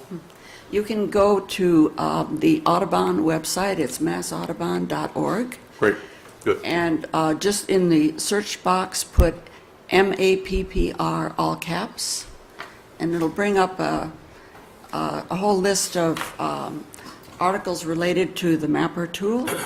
And if you just look through those, you'll find links that say go directly to Mapper, and you just press on one of those and you'll be in Mapper. And there's instructions embedded in the website, and if you want, I can just send you the link. No, Audubon is great. I be great. Googled it, I didn't find an obvious link to it. Thank you. So is the Sherborn information in there? Mm-hmm. It is. Great. Thank you. Thank you. We're going to take a 3-minute break. Pat, you can keep things scrolling, but we are on break for 3 minutes. Yeah.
vote on whether we're going to support, so that we have something to say at the advisory hearing on Saturday. Well, rather than just going through the warrant, could I suggest we go through the town administrator's list of action items? He had a list of things that he specifically felt needed to be done. And maybe we could, This NOI checklist, is that what you're talking about? What are you talking about, Paul? Now, if you look at the fact sheet 4, Supplemental. and then It's there's, Supplemental for item 4. I think this is what you're All right, talking about. there's 4s all over everything. I've got a number 4 here. Hang on a second. It's a memo dated March 10th. That 4, okay, great. yeah, there's things that he needs to clear up in order to get the warrant out the door, and we need to actually have a warrant, hopefully before the hearing on the warrant. That's strange, because I thought the last time we met, we actually got through and approved a warrant. We did a subject number to of them. signing it tonight. No, the warrant. We voted this warrant. We had some open issues, though, the you one-ton couldn't have, truck. because, yeah, there were capital items that were still open and several. And that's what we're going to do articles that- tonight. yeah. Right, and that's this list. But we were planning to sign this thing tonight, right? Yeah. Okay. Basically, I had it down that Have this. the extra 1-ton dump truck was on hold. That's And correct. I'm assuming that Yeah, I that's, don't think I got this. It wasn't in the package. I'm assuming that that's continuing to be on hold, that the selectmen aren't taking that back up again for reconsidering to add it. Well, when it comes to equipment, I defer to kind of Sean. He knows a lot about the equipment and all that kind of stuff, so lead us. Well, it wasn't strictly an equipment discussion, that's the, because me and Mark met with Ed, that week prior to the last meeting. There's no doubt they have one truck that's written off, it's parked dead. There's another that needs to be, there's not really an argument, it's whether or not we feel that we need to replace both of them. Here's where I am on this one. I'd love to hear it. He's pretty much down 2 trucks right now. He's going to get 1. That'll give us a little bit more time to think through some of the questions that came up about staffing versus contracting versus how much equipment do we want to have. And next year's capital ask is not that high, so Right. I would tend to defer this one into next year. Yeah, I wouldn't overcomplicate it. Capital budget approved what you had recommended without that extra vehicle. Advisory seemed okay. They asked a few questions, but that was it. And Ed seemed that he was okay with, understanding the reasoning of why we're not asking for 2 trucks at the same time. So you recommend 1 truck? I recommend We going voted one forward with truck what the we last had time. with the 1 truck. We already voted We one don't do truck. anything, we move Right. on. I just wanted to make sure when you said that was on hold, it wasn't just to reconsider this week, but it's on hold for discussion at some other time for next year. Yeah, and Mark, I agree with you in part because the capital ask for next year is lighter. So I'm willing to delay it for a year. I am too. I was Okay. hoping that's where Mark was gonna go. Okay. That doesn't mean on March 1st, in the middle of a snowstorm next year, that I won't be calling up bitching, but that's, Well, but that plays to the other conversation we've had, and we think we can cover that. I think we have, because they're down a truck right now. Right. So we're gonna swap on one that's not quite dead with a brand-new one. yeah. And they did a pretty good job. They didn't have last winter, this winter, but the couple times they did a remarkable job. We beefed up the contractors a little bit. Yeah, the first big worked out snowstorm well. this year was remarkable, how well Right. it was handled. So, You don't even need to We're- vote. yeah. We got lots to get Move through on. tonight, guys. Let's just go. On the second item is the, what we had narrowed down for the town buildings and facilities capital items. The first one was 41,573, and that's police technology. And there are 2 or 3 pages in this packet of police technology items. That's basically a plan between now and 2021. And the items for FY17 would total around 41,000. That includes replacement of 4 laptops in the cruisers, and addressing a couple of HVAC items in the server rooms. And that accounts for, quite a bit of that amount. I'm sorry, last question. Do we really need these ruggedized laptops? I mean, Because, they're $4,000 a pop. Couldn't we buy four 40 for $1,000 a piece and? they're power a couple $4,500 breakers? are the Panasonic Toughbooks that are in the vehicles now. Right. And they last longer than the cruisers last. But we did ask Ben Stickney to look at some alternatives and price it up to see would we do better replacing more frequently at lower cost computers than what these are. Well, And he does I have a mean, couple of options. If they're lasting longer than the cruisers, then they're definitely out of date. But even if each one broke and we had to replace it, I'm agreeing with you. I'm agreeing with you, yeah. But I'm making the other point, which is you also get updated technology if you upgrade computers every several years. It's less expensive computers every several years versus hanging onto your old Windows 95. When you're updating the cars. Right. Yeah. In the back of my head, it makes more sense to buy a cheaper laptop when you get the new cruiser. So it's set, but It's almost unfair to have that conversation because without somebody here to point out that Yeah. the laptop you buy at Dell, when you drop it on the ground, it breaks in half. These are in a base that's an integral part of the, you may not even be able to buy that mobile base. we haven't had to replace For another one. any, but they are, we do have like 10 of them out there, 8 of them. So they are looking at an alternative. If that was the case, it would just, if we were able to save money on those, it would extend into some of the other IT items that are on that list. That's still way behind the curve. If it's a little bit comical, those things all run through via wireless back to the station through a switch that right now is driven by a computer stuffed in behind the console that's running Vista. Microsoft already said we're not supporting Vista anymore, so a couple times a shift, they have to shut it off and turn it back on because it blue screens, and none of the cruisers even. So we have all these great $4,000 laptops that talk to a computer that was obsolete, 10 years ago. So is that being replaced? It is, it's in here. That's in there. It is in here. Okay.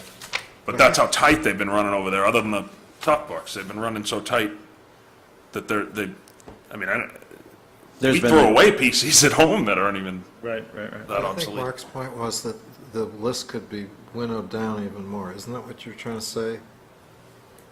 well, I I don't think know. he's saying we could make better He's use of questioning the one thing funds only. than- Yeah, Yeah. we can buy different things, but Yeah, I mean, that would be my goal, is try to save money on several of those items, and then advance the list to get some of the other items that we were putting off till next year.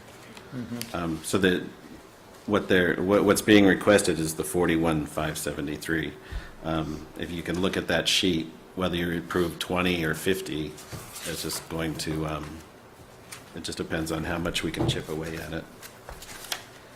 Well, if I can sort of step back from the details a little bit, I very much support the notion of every year investing in our buildings, in our capital projects, and our facilities. And the overall amount of 294 seems to me to be pretty much on par with what we're doing for the schools. So the concept works for me, to invest 294. And I notice you had a proposal here which says that if the board wants more time to review the items, please approve a not-to-exceed dollar amount that we can print in the warrant line for this item, so we can get the warrant out the door.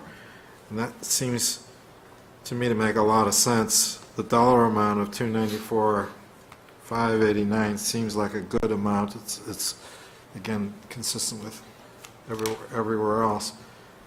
Do we really need at this point to get involved in the details of how many laptops or how many computers or all the details? Kind of leave that for the motion at town meeting and for the discussion with advisory, but at least get the warrant out the door.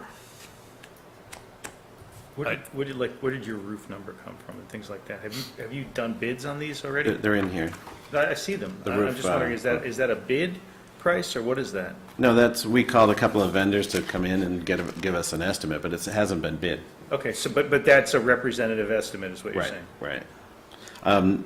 The only item that actually is a solid quote would be the town voice over IP, because that's off a state contract, and that quote was $38,000, and that paperwork's in there.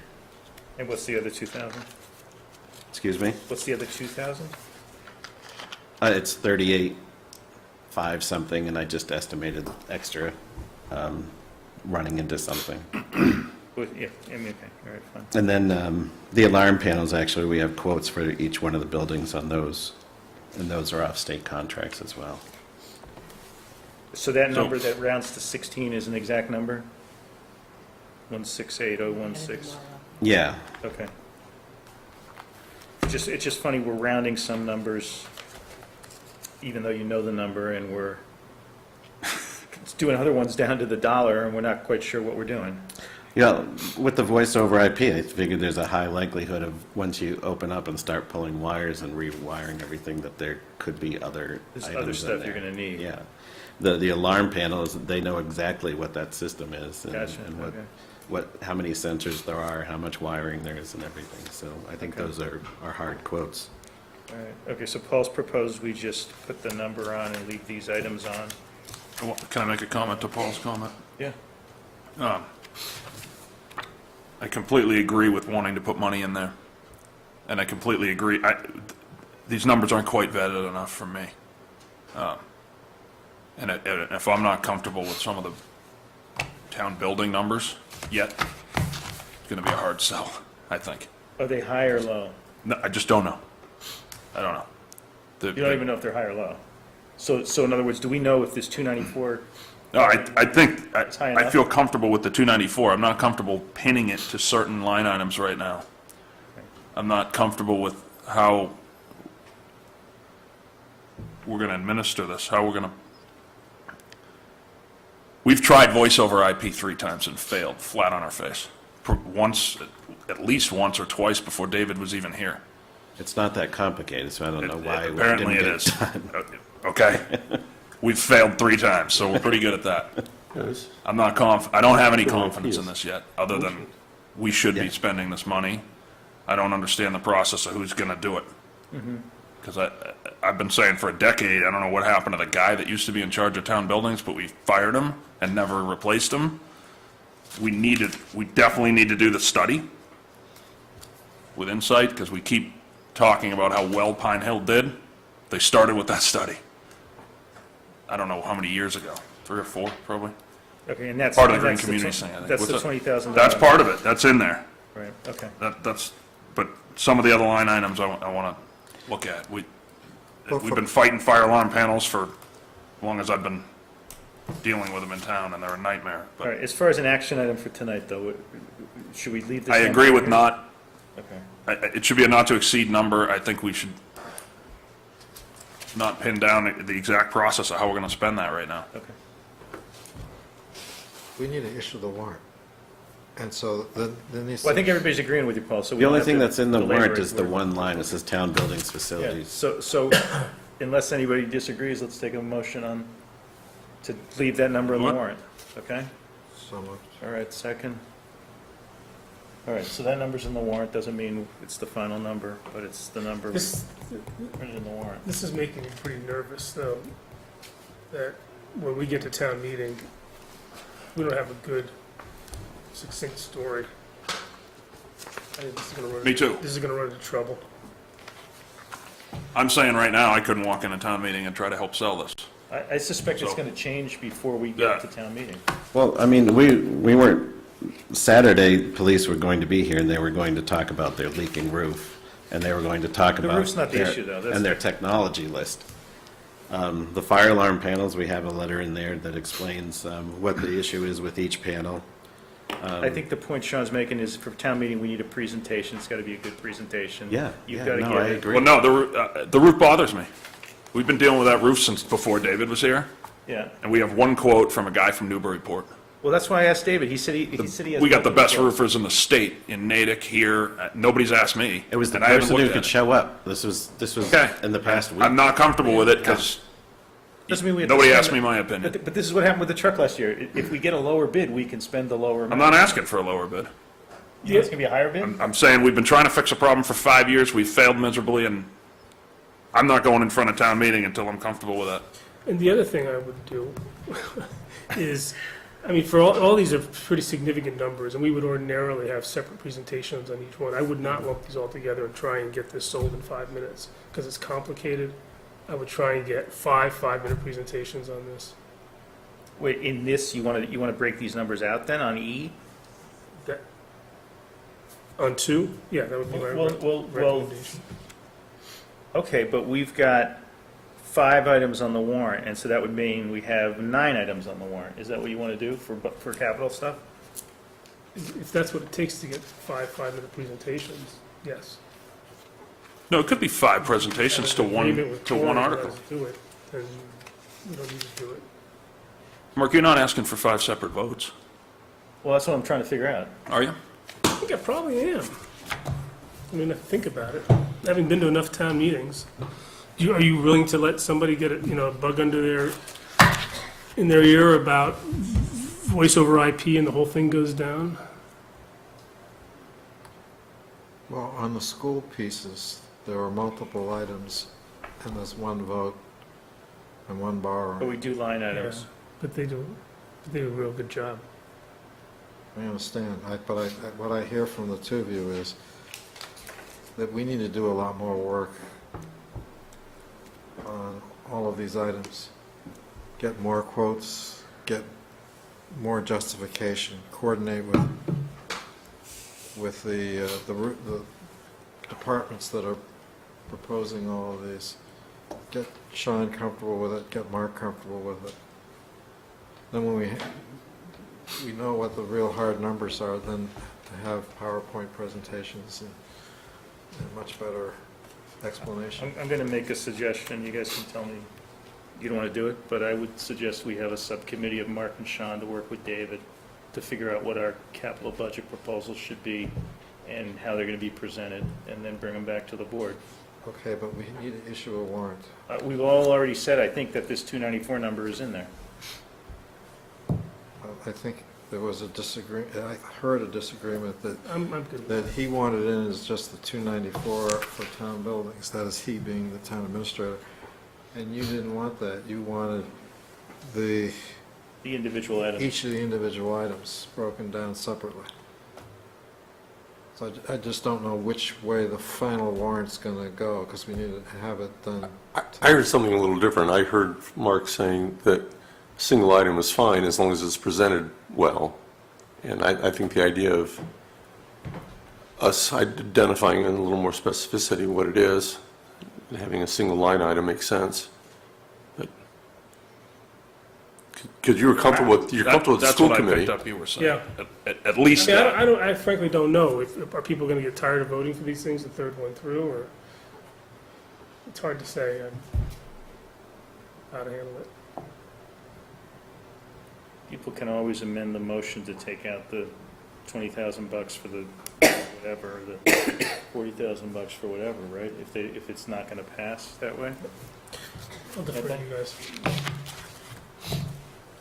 They No, can I mean, always you're go making a very below. good point, Mark. It's just, we don't have enough well-developed numbers now. I mean, part of the problem with this is that there was so much else going on. I think we got this information late, and we haven't really worked it through the way we've worked through other stuff.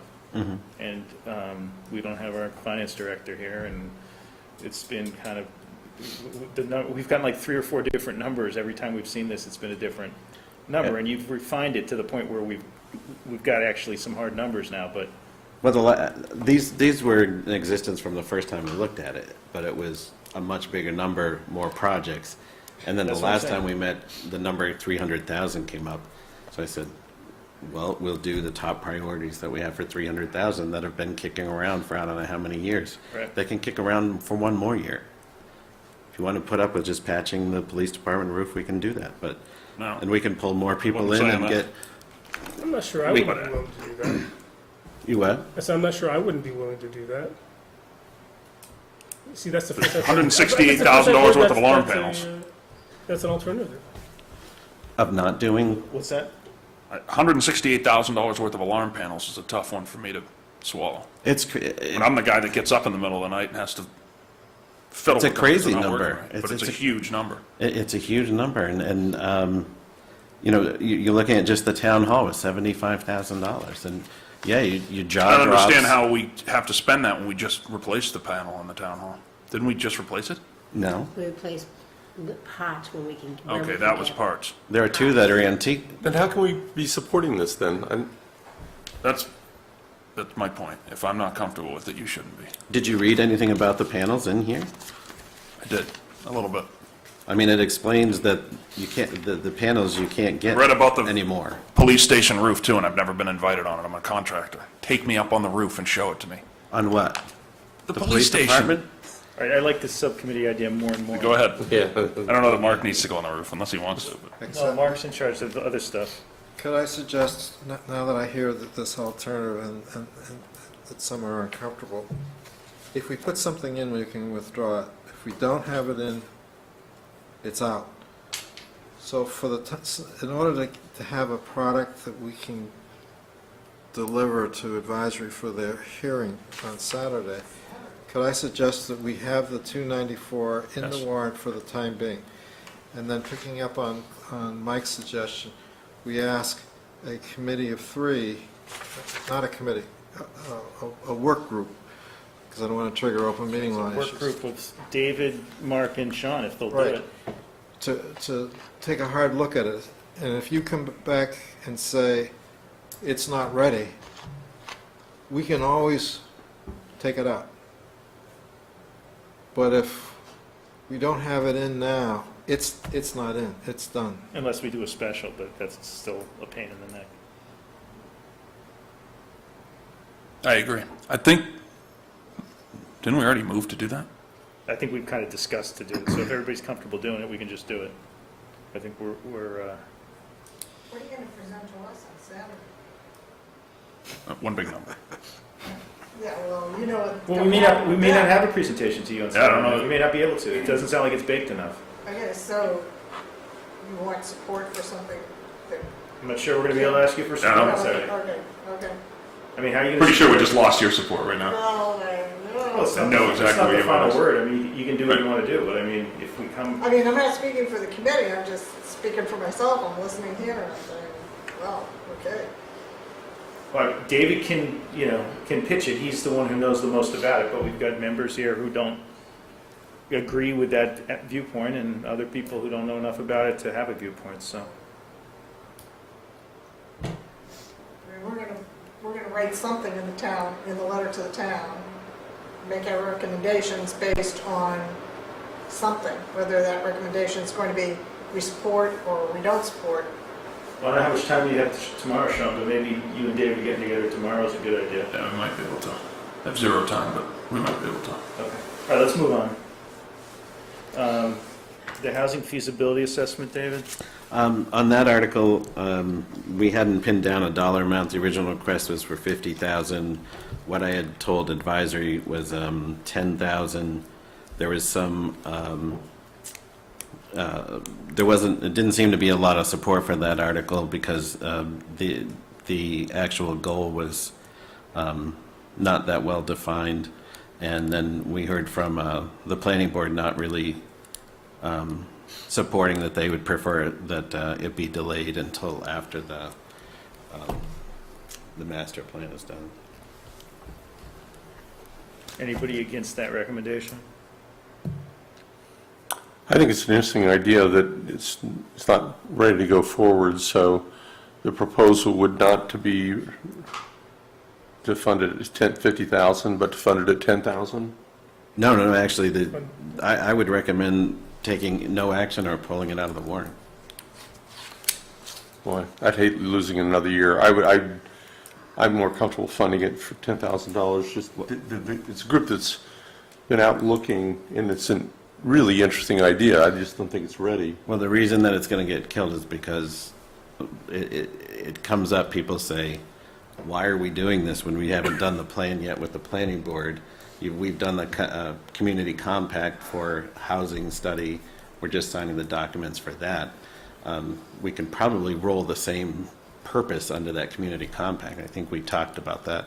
Yeah, I certainly one night. didn't really appreciate the community compact when we first had these discussions with Bob and Frank on this. And I mean, I think it's a great idea too, at least one that needs to be fleshed out, but if we can fund it through that. I wouldn't take it off the warrant, but I also don't support spending money until the planning board's plan comes back. But to have it on the warrant, and even if it's a no-action recommendation, give Bob and Frank a chance to stand up and talk about what they've been working on. Yearly discussion. And as a preview for what's going to have to be if this is ever advanced or there's any kind of, whatever the issue, you know, whatever the ultimate plan is, because it's a idea now. It's not a plan really, but there would have to be a special town meeting or something to talk generally about a lot of different things.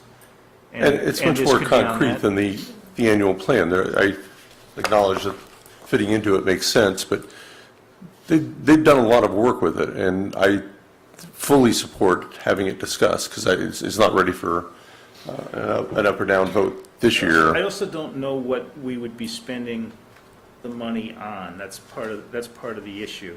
In other words, we've been asked to do a title search for town property, but we've also presented the proponents with our town council's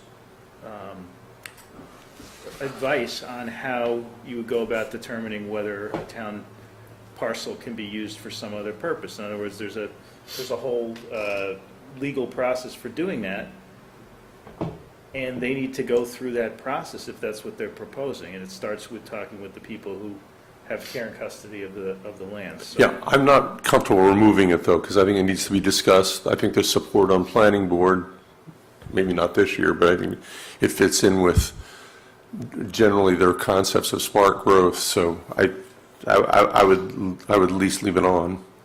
So you could, right now, the article doesn't have any dollar amount specified in it. You could just leave it yeah, I would leave it the same. with open. Yeah. Yeah. And you were fine with the citation, the Board of Selectmen, and it just says for citizen request. Whereas the Board of Selectmen going to be advocating and presenting this. No. Not unless Paul wants to. I'm not going to. There's nothing to advocate for yet.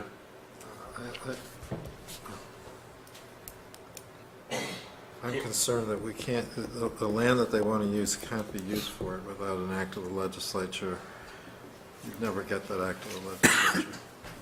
They need the vote of the commission. They haven't gotten the vote of the commission. Yes. They wouldn't get a vote of the town, they wouldn't get a vote of the commission. Okay, but to have that discussion in But they public. took that out as part of this. Yeah, so now it's the problem, the criticism is that it's not focused, so they don't know what are we spending the No, money I baited them into that. I said, go to the other side of Pine Hill, it's town forest. No, which but also this- takes an act but of the this is- legislature. Yeah, but this is a concept that deserves some airing, some discussion, and I don't have a problem with leaving it on here. I don't think it's going to take a lot of time. I don't have a problem with leaving it on. Okay, all right, so everybody's going to leave it on? Okay, but with no money attached to it? Okay. All right, do we want to now go, okay, so we have to vote to finalize and sign the warrant So moved. as amended with those changes for the bonding on 12 and 14? Second. So we have a motion and a second, all in favor of that? This is to vote to finalize the warrant. Okay, it's final. Can we go through and take some votes so we have something to say at the advisory hearing on Saturday? Yeah, but just before we leave that, just so the You're never going to logistics let me of get it, to these votes, okay. how are we going to get this warrant signed? Because these edits are going to be made. So are we coming in tomorrow to sign it, or we're going to sign it Saturday morning? Let's sign it Saturday morning. That's what we did last year, I think, didn't we?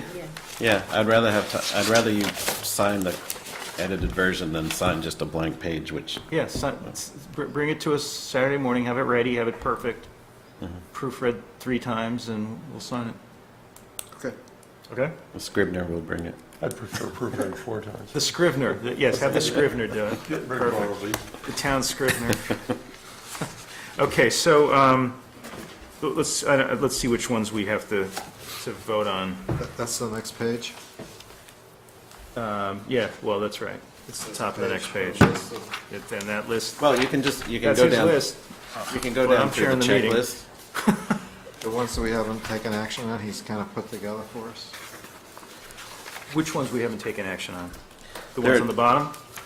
I'm assuming that Articles 1 through 8, their Board of Selectmen and the Finance Director, we don't have the amounts on them, but I would say as soon as those amounts get filled in, then you would vote them on 1 through 8. Okay, so we're going to advisory without amounts in here?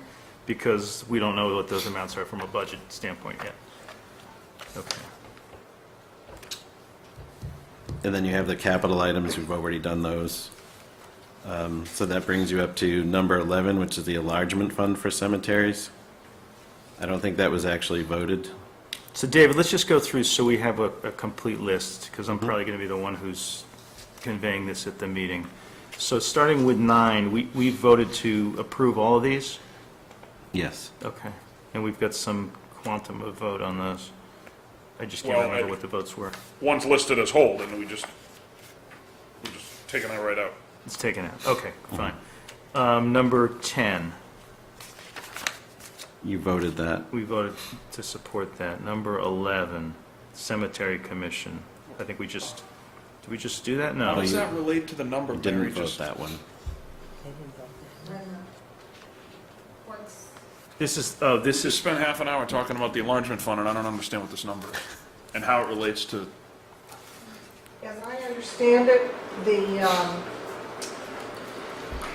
this allows them, it's kind of like a revolving fund, but it isn't because it's regulated in a different way. And so it's kind of a, this is 10-2 on top of what you just said is in there? Or was that one of the numbers you listed? I don't have a number at what I'm looking at here. Oh, we do, Okay, which is 10-2, which is obviously going to be put into the enlargement fund. okay. And That's in addition to Go ahead. to the numbers you read off a little while ago, which was 11,000 something and 13. 32,000. Okay. So it means So there very well may be 30 grand in there by the time this clears through. As of December 31st, it was 32,000. and they just said they've I got said they're committed for 11, 13,000, 13 for tree work, Yeah, and it's 10. and this 10-2 is going to go back in there. Okay.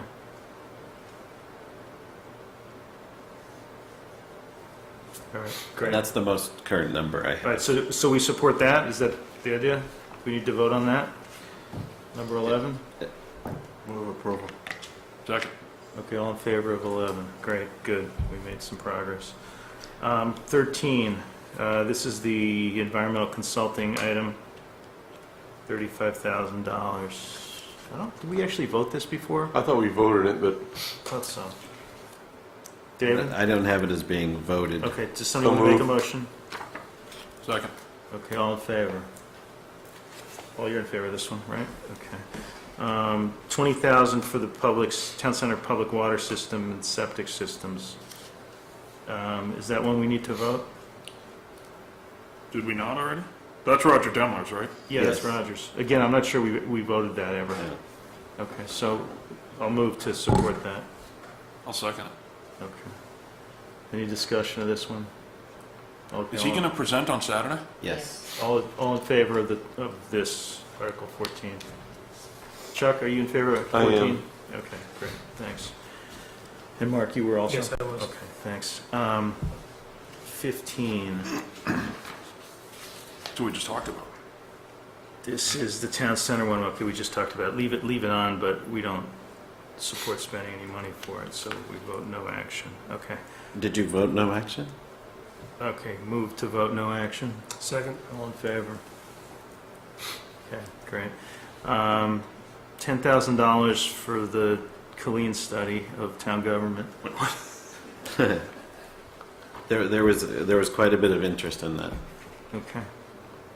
To the good or the bad? To the good. Where was that interest? Where? At advisory last night.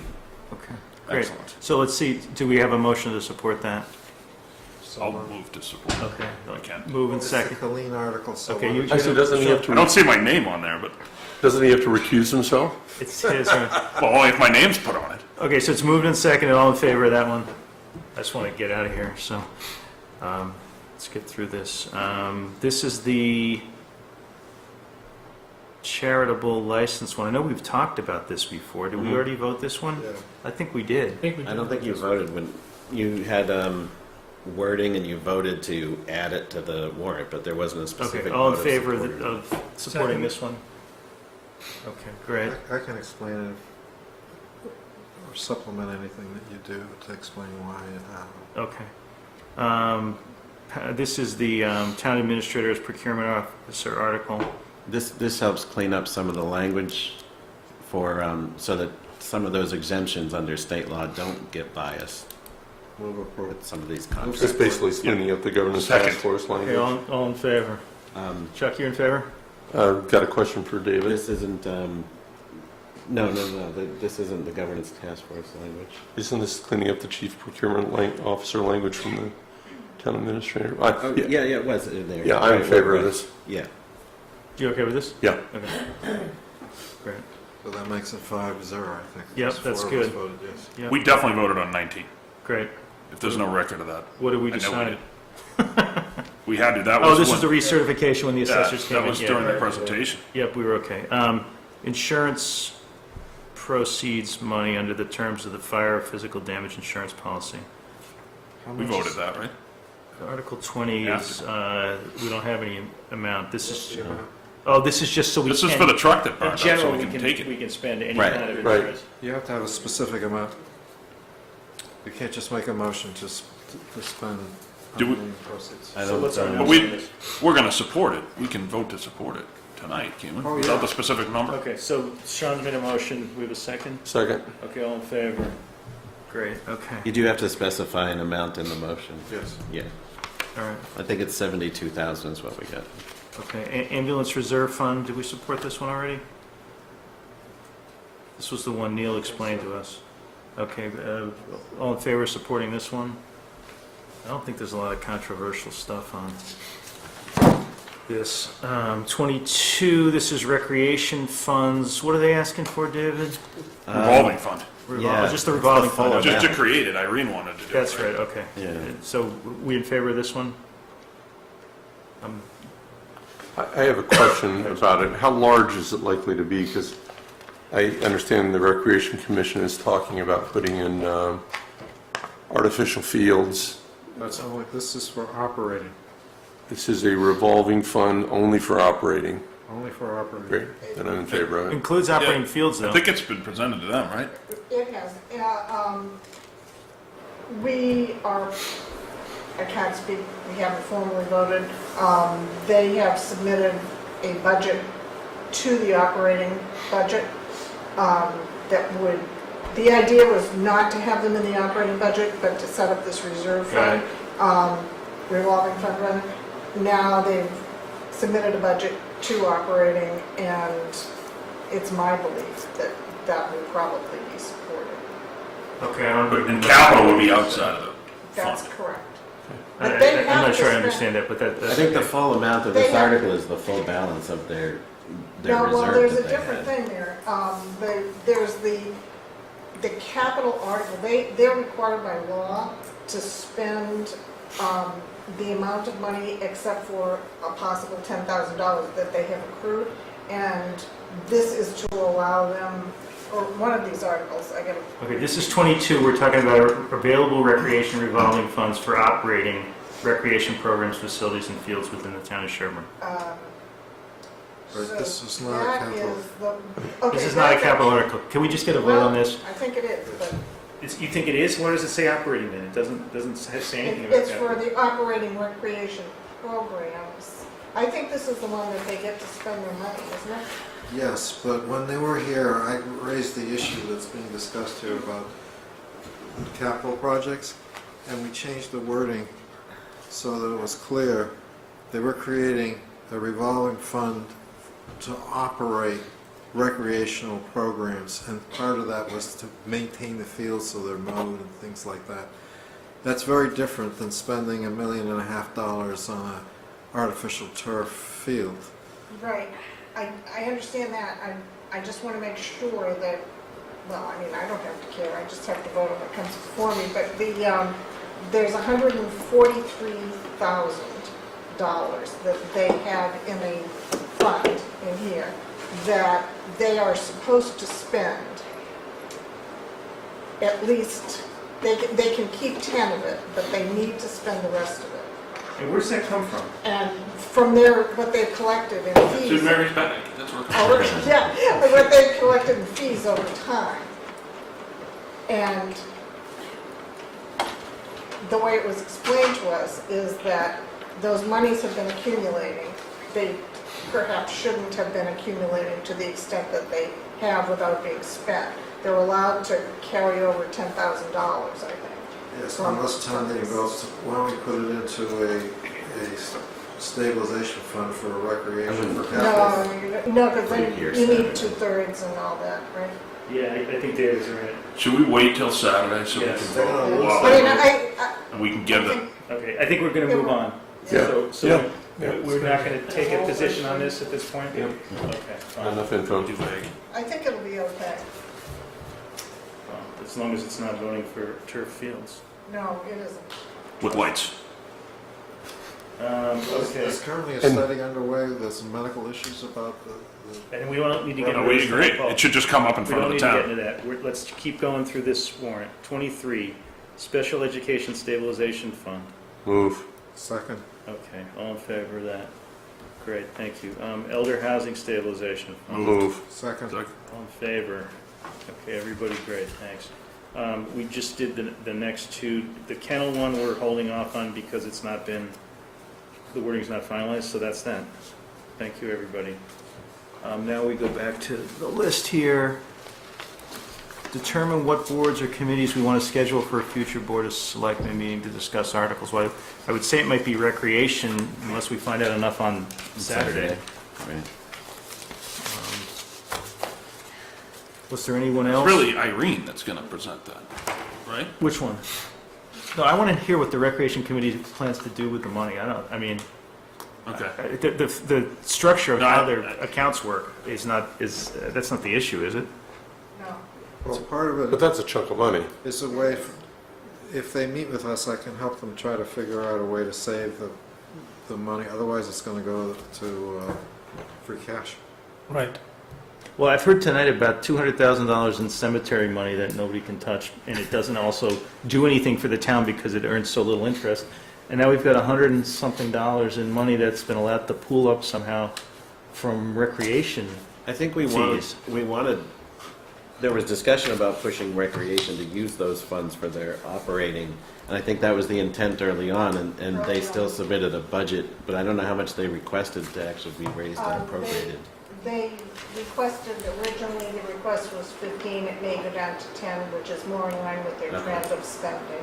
So they're gonna request 10,000 to be raised and appropriated in the tax rate and use X amount of their money that's built up from fees. Yes. Wait, they only spend $10,000 a year? Pardon me? Are you saying they only spend $10,000 a year? Yes. They spent $7,000 seeding fields last year, and they mow them There too. was, yeah, I think there was pressure put on them to spend some of this money that they had been Okay.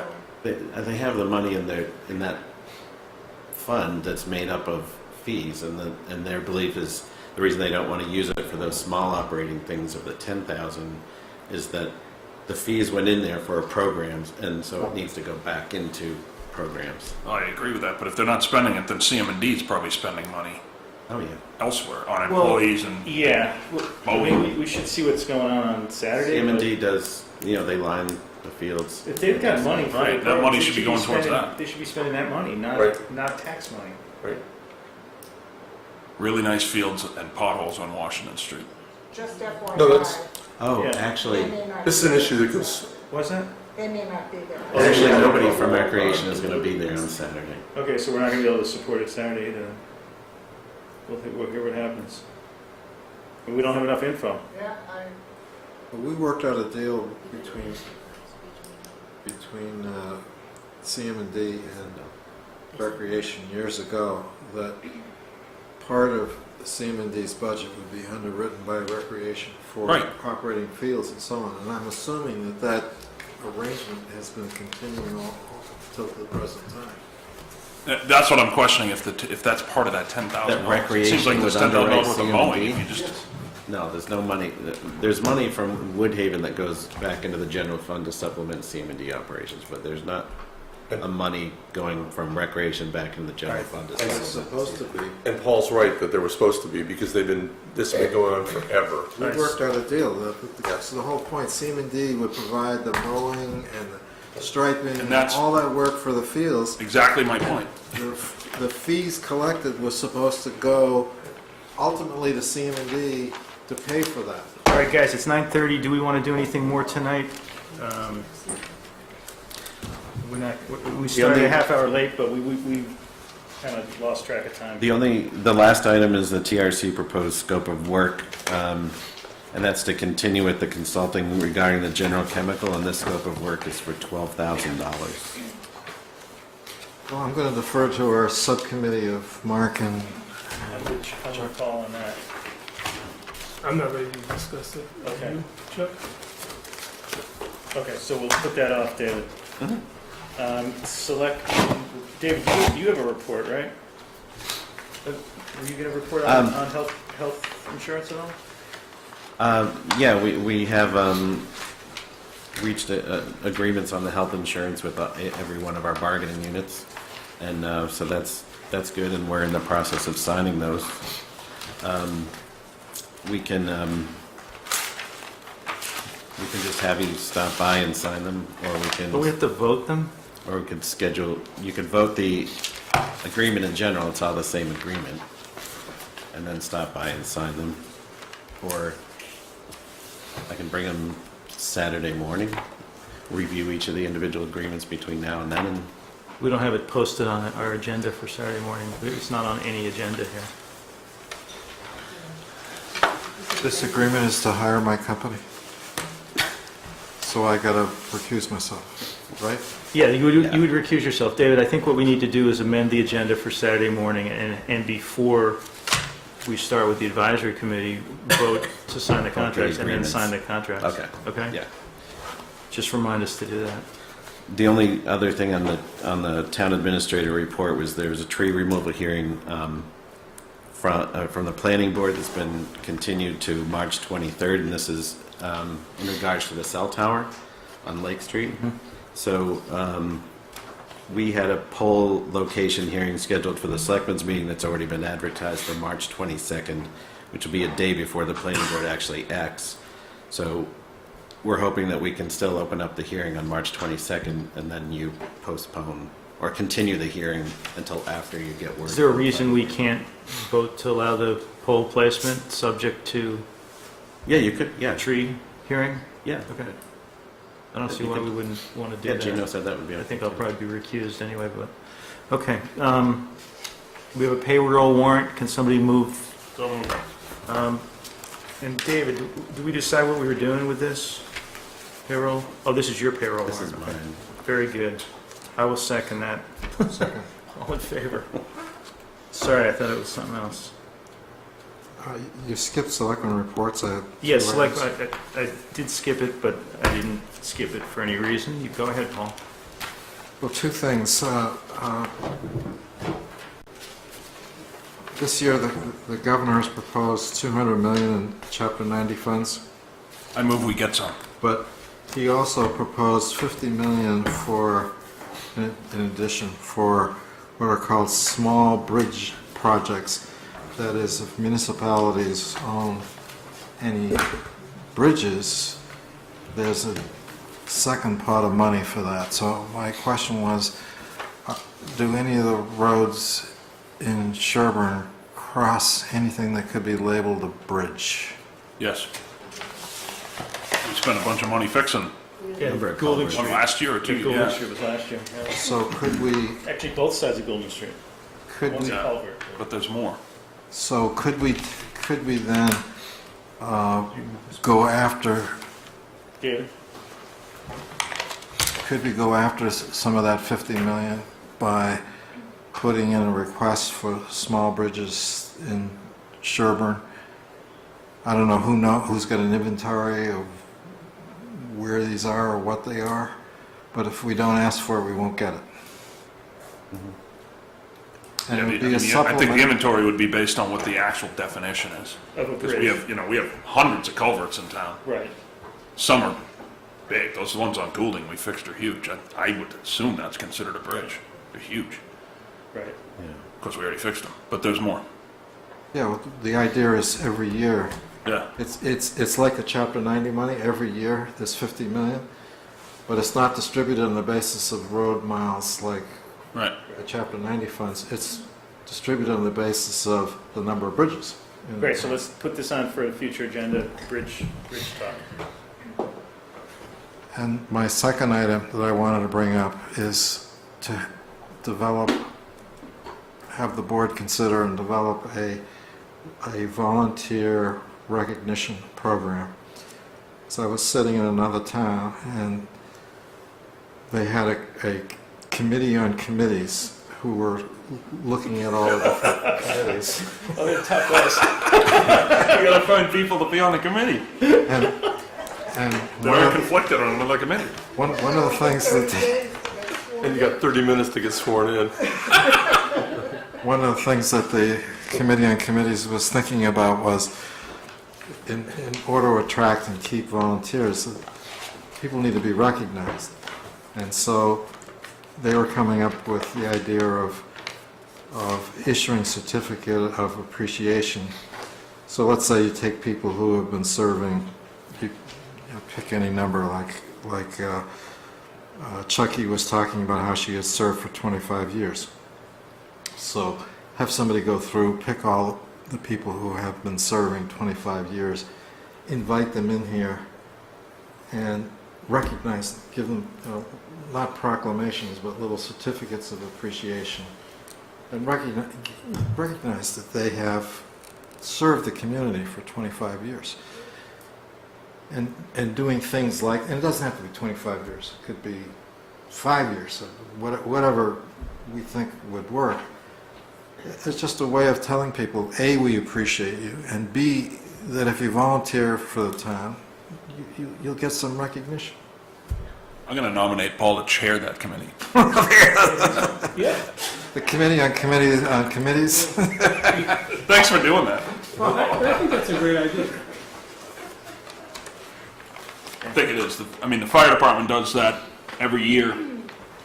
I'm sure you recall, we give out those awards every year at Fireman's Ball, when we have them. Well, one thing you could give people would be a town travel mug, and I showed David the website for the town of Dudley, which sells town travel mugs for $4 a mug, and also carries advertising on their homepage from local businesses. So We got Diana Kiln, she's going to actually make Yeah, mugs. making those mugs. In my spare time. One step better. All right, anybody have anything else? My dinner's getting Motion to cold. adjourn? So moved. Okay, great. Everybody ready to adjourn? Thanks.